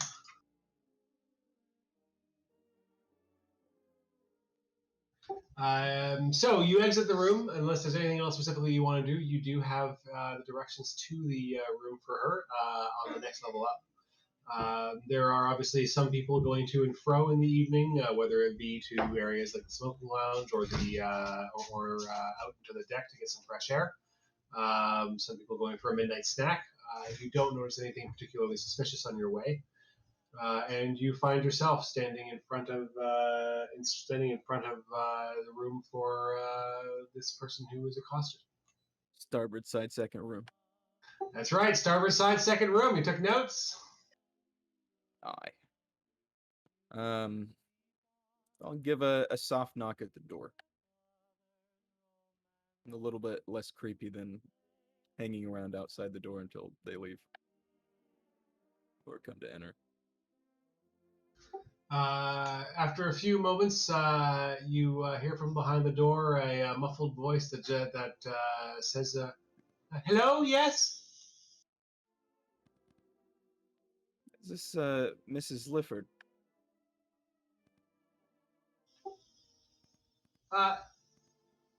And then you hear a shuffling, and then you hear a male voice say, "Lifford, no, this is the Clifford room."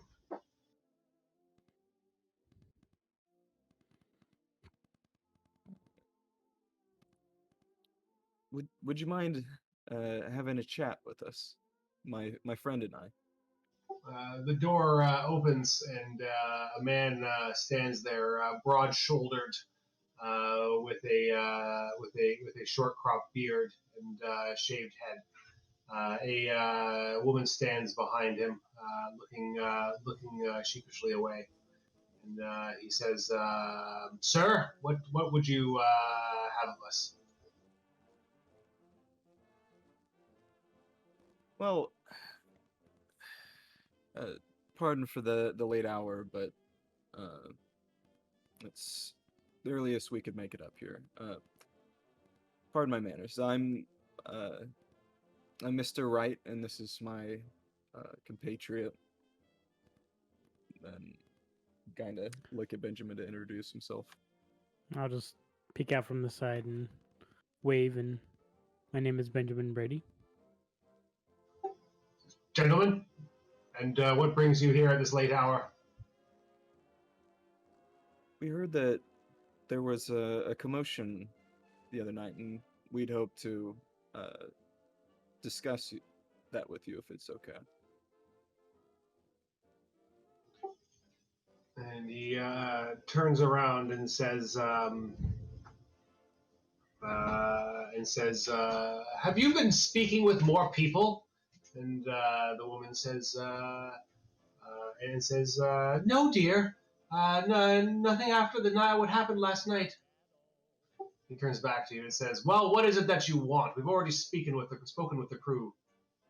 We spoke with the crew as well. We're not following up on rumors from from other passengers. You of course have our discretion. And who is it that you represent then? Well, I'm with the paper in an unofficial capacity, but that's not why we're here. My friend here is doing a study on these long passages between the oceans and their effects they have on people. Hysteria then. Yes, that may well be the explanation. She seems to have taken sick with a women's illness. You'd be surprised to find it happens to both of the sexes, but of course, if you have a few moments to talk with us, it'd be greatly appreciated. I've heard it helps to recover from the experience as well. Indeed. Well, it may, but I don't know if more than rest is needed in this case. I'd be happy to speak with you, though.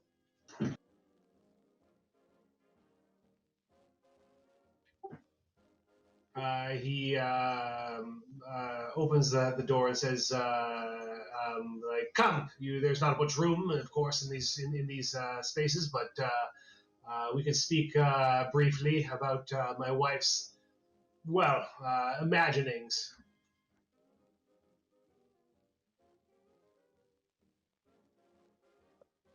And he ushers you in. As you go into the room, you find a neatly kept room with a small additional cot to one side, upon which a young boy is sleeping,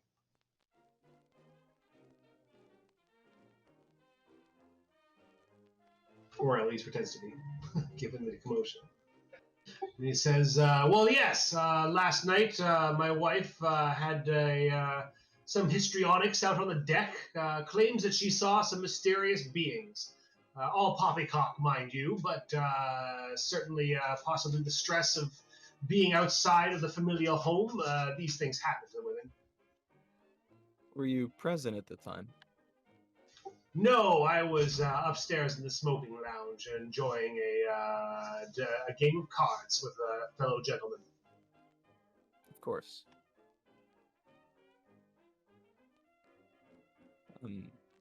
How did you find out about the event? Well, after she came to, she said who she was, and the one of the crewmen came to find me, and I found her in their care back in this room, where they had used smelling salts to bring her back to her full conscious state. How long were you out this time directed towards her? She briefly looks up, and the husband interrupts and says, "Oh, probably a few moments, maybe 10 minutes or more. That maybe could have been longer. It did take me a little bit to come down here."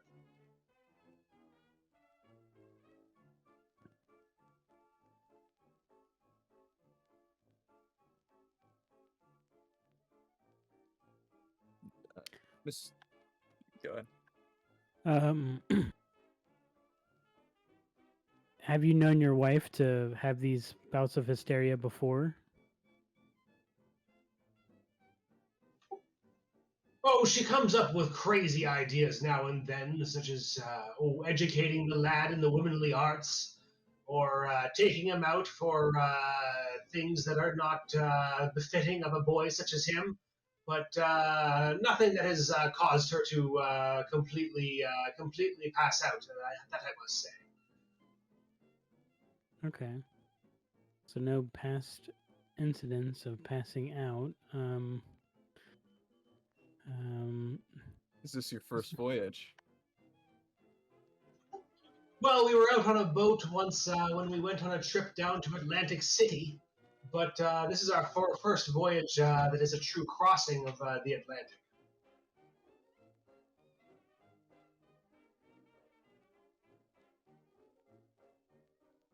So you do at least buy into the fact that there was a cause to why your wife passed out during that time last night.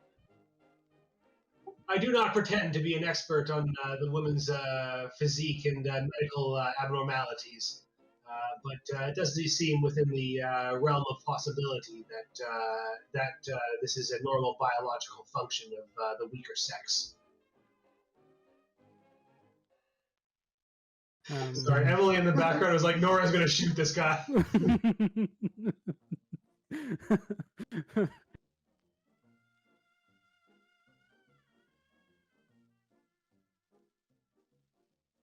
Did you by chance get a description of this entity or thing that might have caused your wife's passing out? Of course, we know it'll sound ridiculous, but any detail that we can get could provide further clues for what could have caused this interruption in the consciousness. Give me like a charm or a fast talk or something, one of you. I could do charm. I think you're both pretty charming offhand. I don't know. He's technically more charming. Pass me up with our level ups. Since we both kind of added in that questioning, that particular question, we could maybe both charm. Yeah, sure. Well, you guys can give me a double roll. Sure, go for it. Double charm. All right. Extra charm. Damn. Wow, that's good you did that. Shut.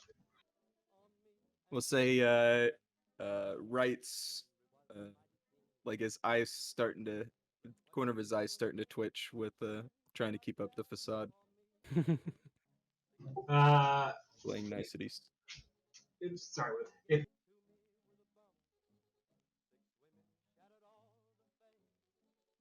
Sorry, Emily just did what Dan did earlier and splashed a little up onto her keyboard, and then she didn't realize the fatal flaw that some modern keyboards have drainage holes, and you do not want to flip them if you spill on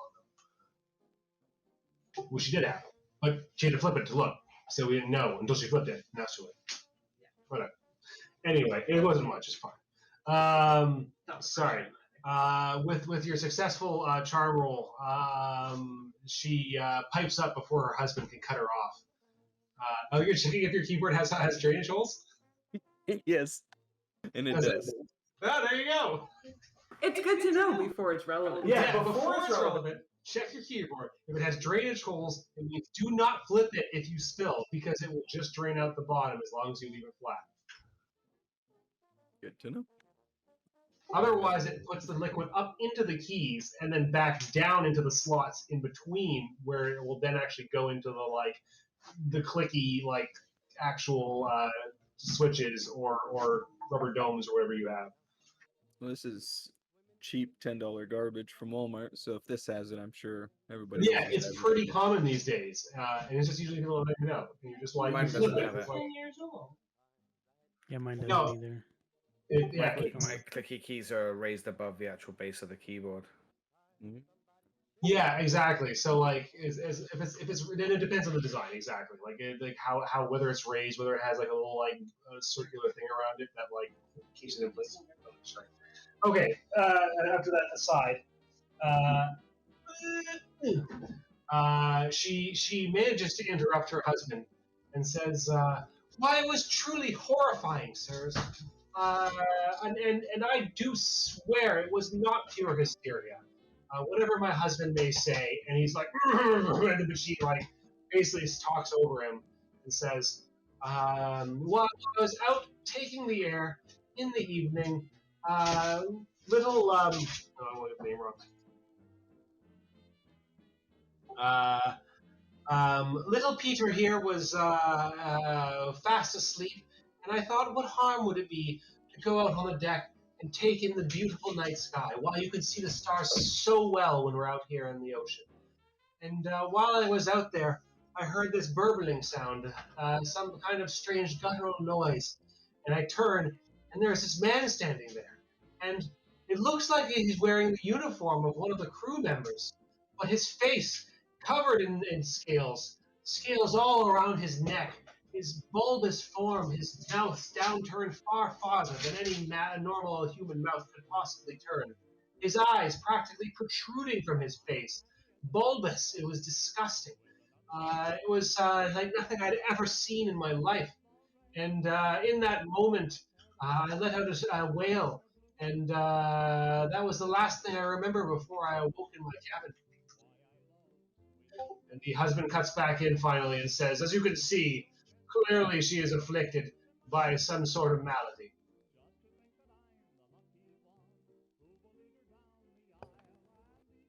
Of course, you have our full discretion. We have no intention of discussing this with anyone else. This is strictly professional. Indeed, if there's a scientific paper to be written that will help other men understand when their wives are being afflicted by strange maladies, then it will do well to document these things. Now, dear, you should lie down. You need to get some more rest. It seems you're getting worked up once again trying to recount this.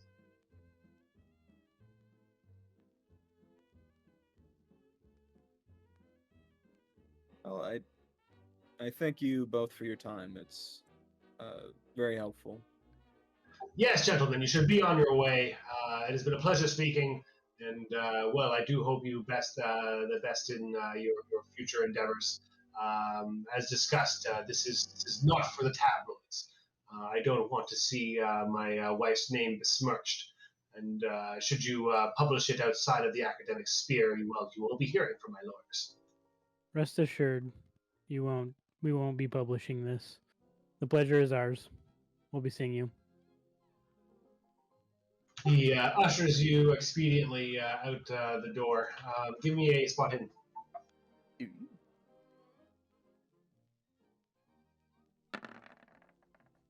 Mr. Wright, you notice that the boy on the cot is not asleep, and one eye is open as you look over, which he quickly closes. Wright gives a wink on the way out.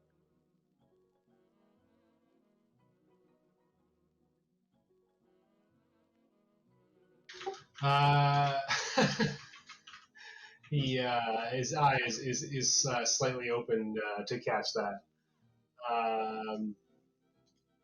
It's funny. I came up with this thing about like fish people thing before we started playing this Call of Cthulhu game, and there are things in the Call of Cthulhu game that perfectly match this as far as the description of like the fish people. So like I don't know how that exactly happened, but like I must have picked it up from reading some Lovecraft stuff. Oh, okay. It comes up in a lot of stories. Yeah, like he's really up to like because obviously the sea, etc. Anyway, whatever. There are multiple different things that could be happening that are sea people, so that'll be fun. Yeah, true. Some of them are really, really bad.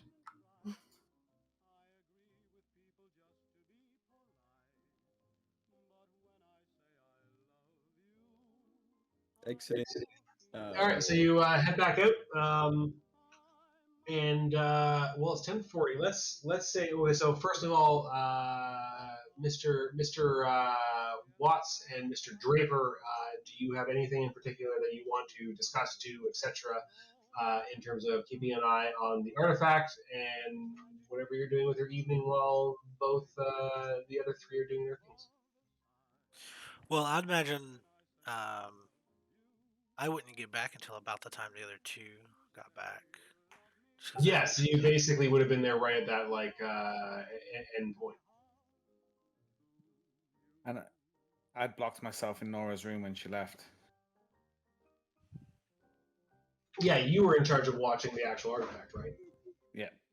Oh, yeah, I blocked myself in there as well. Like, I'd have moved anything in front of the door that would have required immeasurable amount of force to get into. I mean, essentially, it's the trunks. Like, there wouldn't be much else in the room. Yeah, I would have lent them up against the door, so at an angle, so they would have dug into the floor if somebody tried to open, blah blah blah, or forced their way in. All right, we will switch back over for wrapping up our evening to Miss Baker and Mrs. What's my names? What was the name of the sidekick of Mrs. Hastings? Miss Green. Is Miss Green with them at the smoking room? She is not. Mm. Saucy. Excellent. But we were about to get to that. As the beverages arrive, Mrs. Hastings smiles and nods down towards her cup. Doing a quick sort of glance around to make sure nobody's paying too much attention to them. Miss Baker will reach out and quickly pour a small dram into each of their cups. Give me a sleight of hand.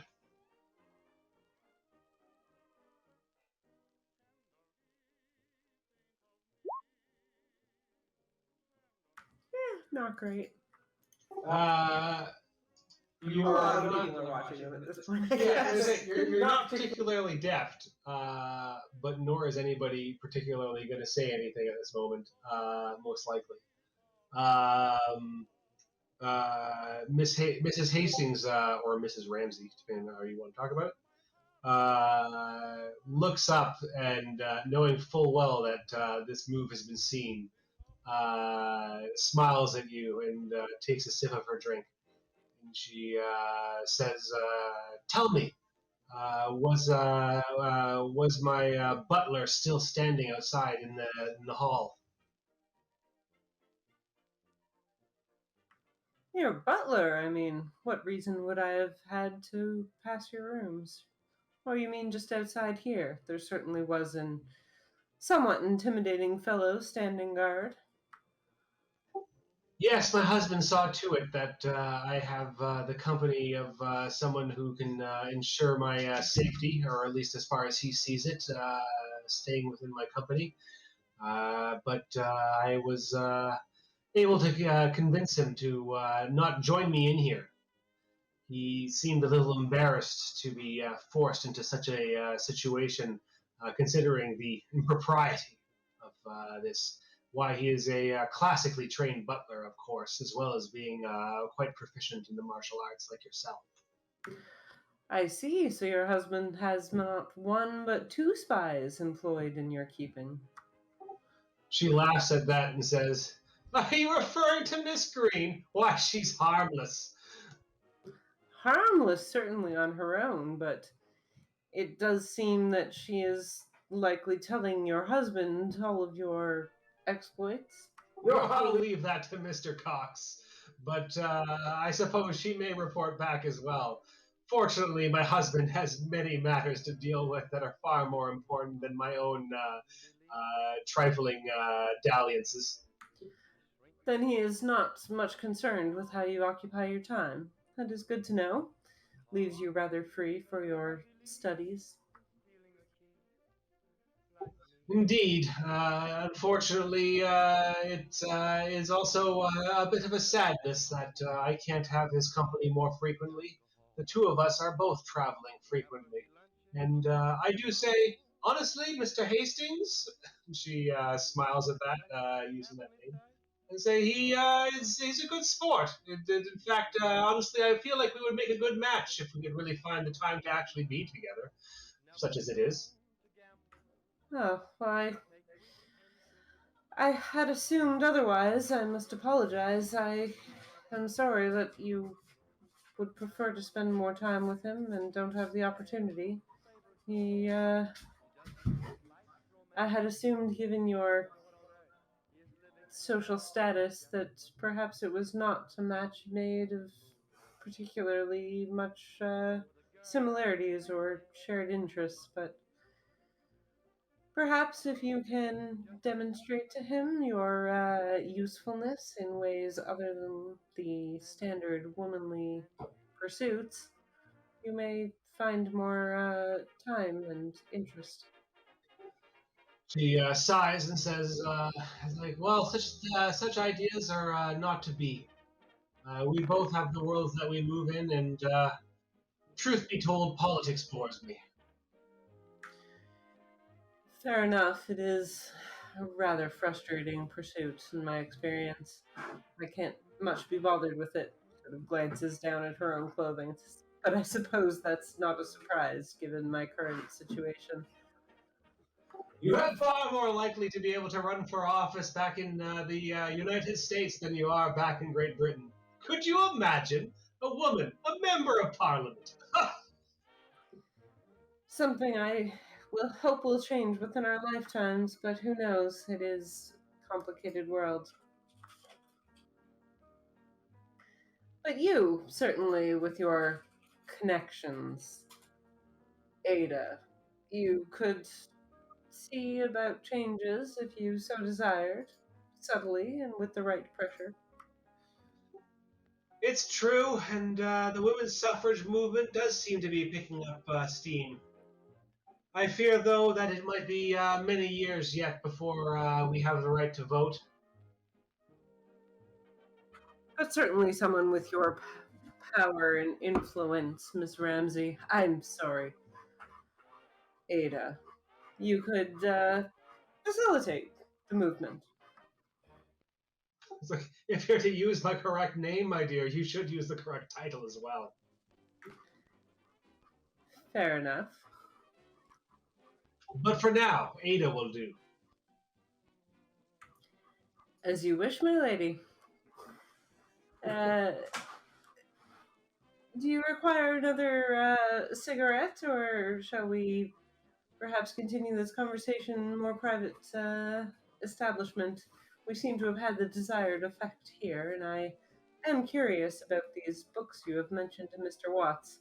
He is easily excited, and I would like to ensure that he is not in any danger pursuing further investigation with you.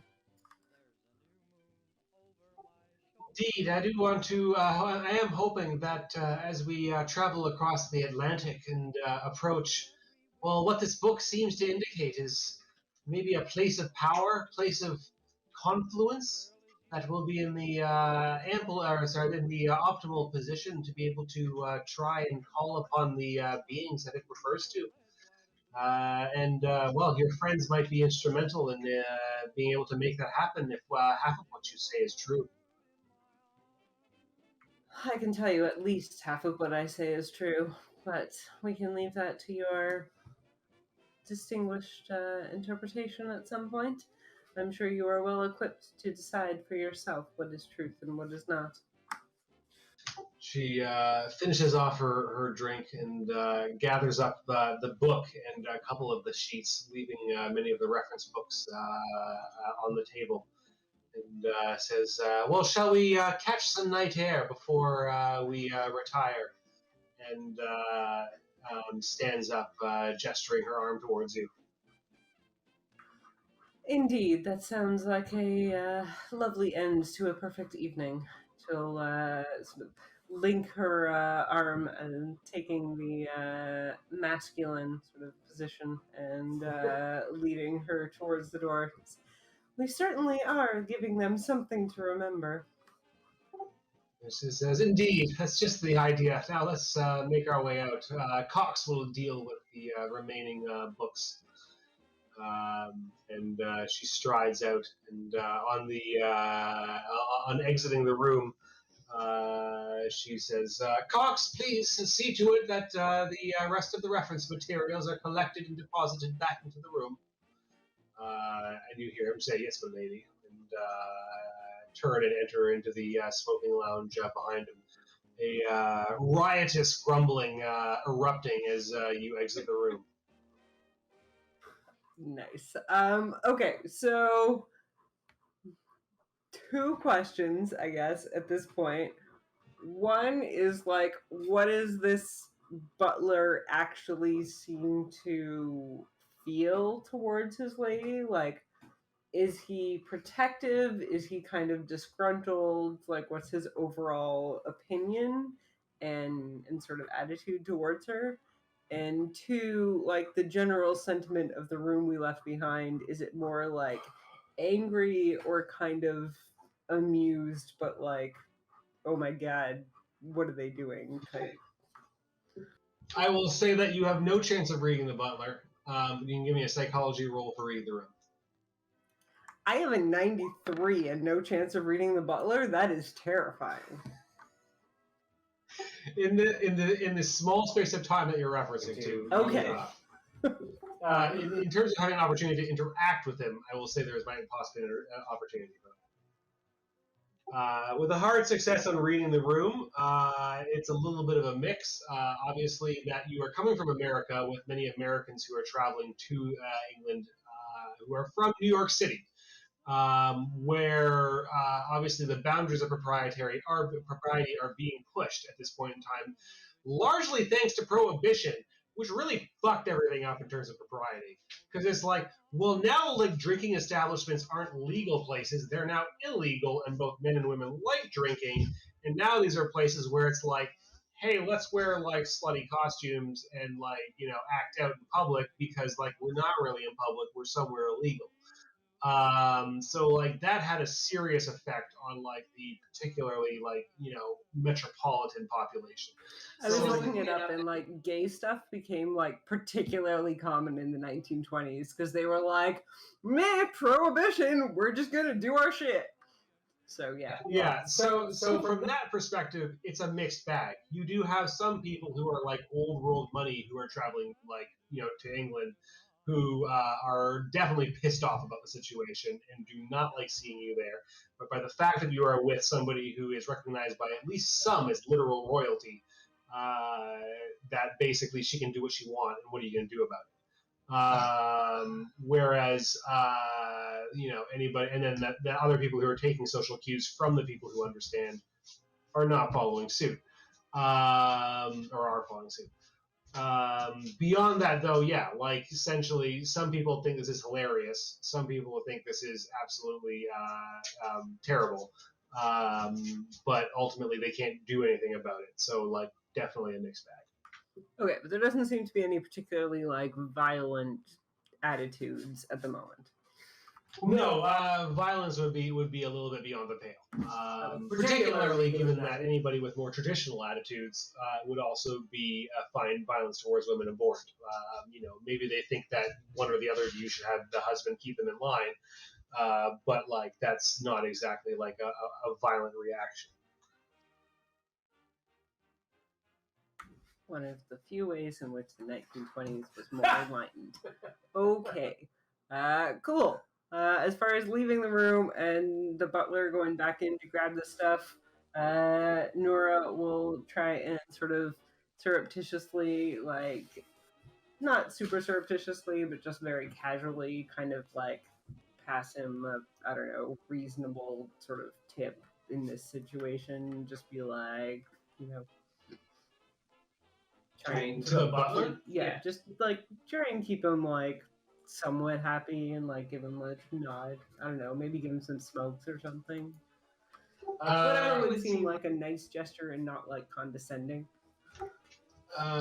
What exactly are you doing? Just sort of as we pass him and she gives him the command to go back in for the books, Nora will just try to be like, give him a nod and like, I don't know, thank him for keeping an eye on her lady and pass him one of the extra carton of smokes that she has acquired, being that she is ridiculous and stocking up. He looks down and looks up and turns away and enters the room. Sort of smirks. You can't always buy good help, I suppose. Follows Mrs. Hastings. Hastings looks up and smiles and says, "It's not that he's not good help. It's that he's the best." Well, fair enough. Aunt's never paid for the best. She always assumed whatever you could afford for the fewest pennies possible is good enough.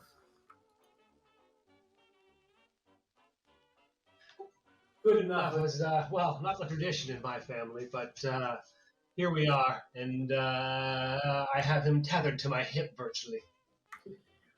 handy, I'm sure. But yes, unfortunately, when your castle, quote unquote, is rotting out from under you, it is rather harder to acquire good help. I'm sure you don't have such problems. No, the familial grounds are in very good shape.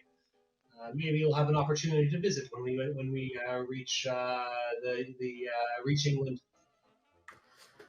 I would like that. I've always wanted to take some photographs of traditional English castles. Perhaps I will finally have the opportunity. Photographs? Are you a photographer then, dear? Ah, yes, I've been studying it for some time. My aunt, as I mentioned, is, well, she prefers the older pursuits, but she did allow some amount of creativity, and for whatever reasons, decided that photography was not the least womanly of my pursuits. Well, with that segue, we are going to say that the rest of your evening with Mrs. Hastings slash Ramsey is in camera, and you have uneventful but engaging discussion out on the deck, taking in these stars, and eventually part ways to return to your respective bunks. There is some excitement that is due to happen during the night to give you a little bit of a cliffhanger.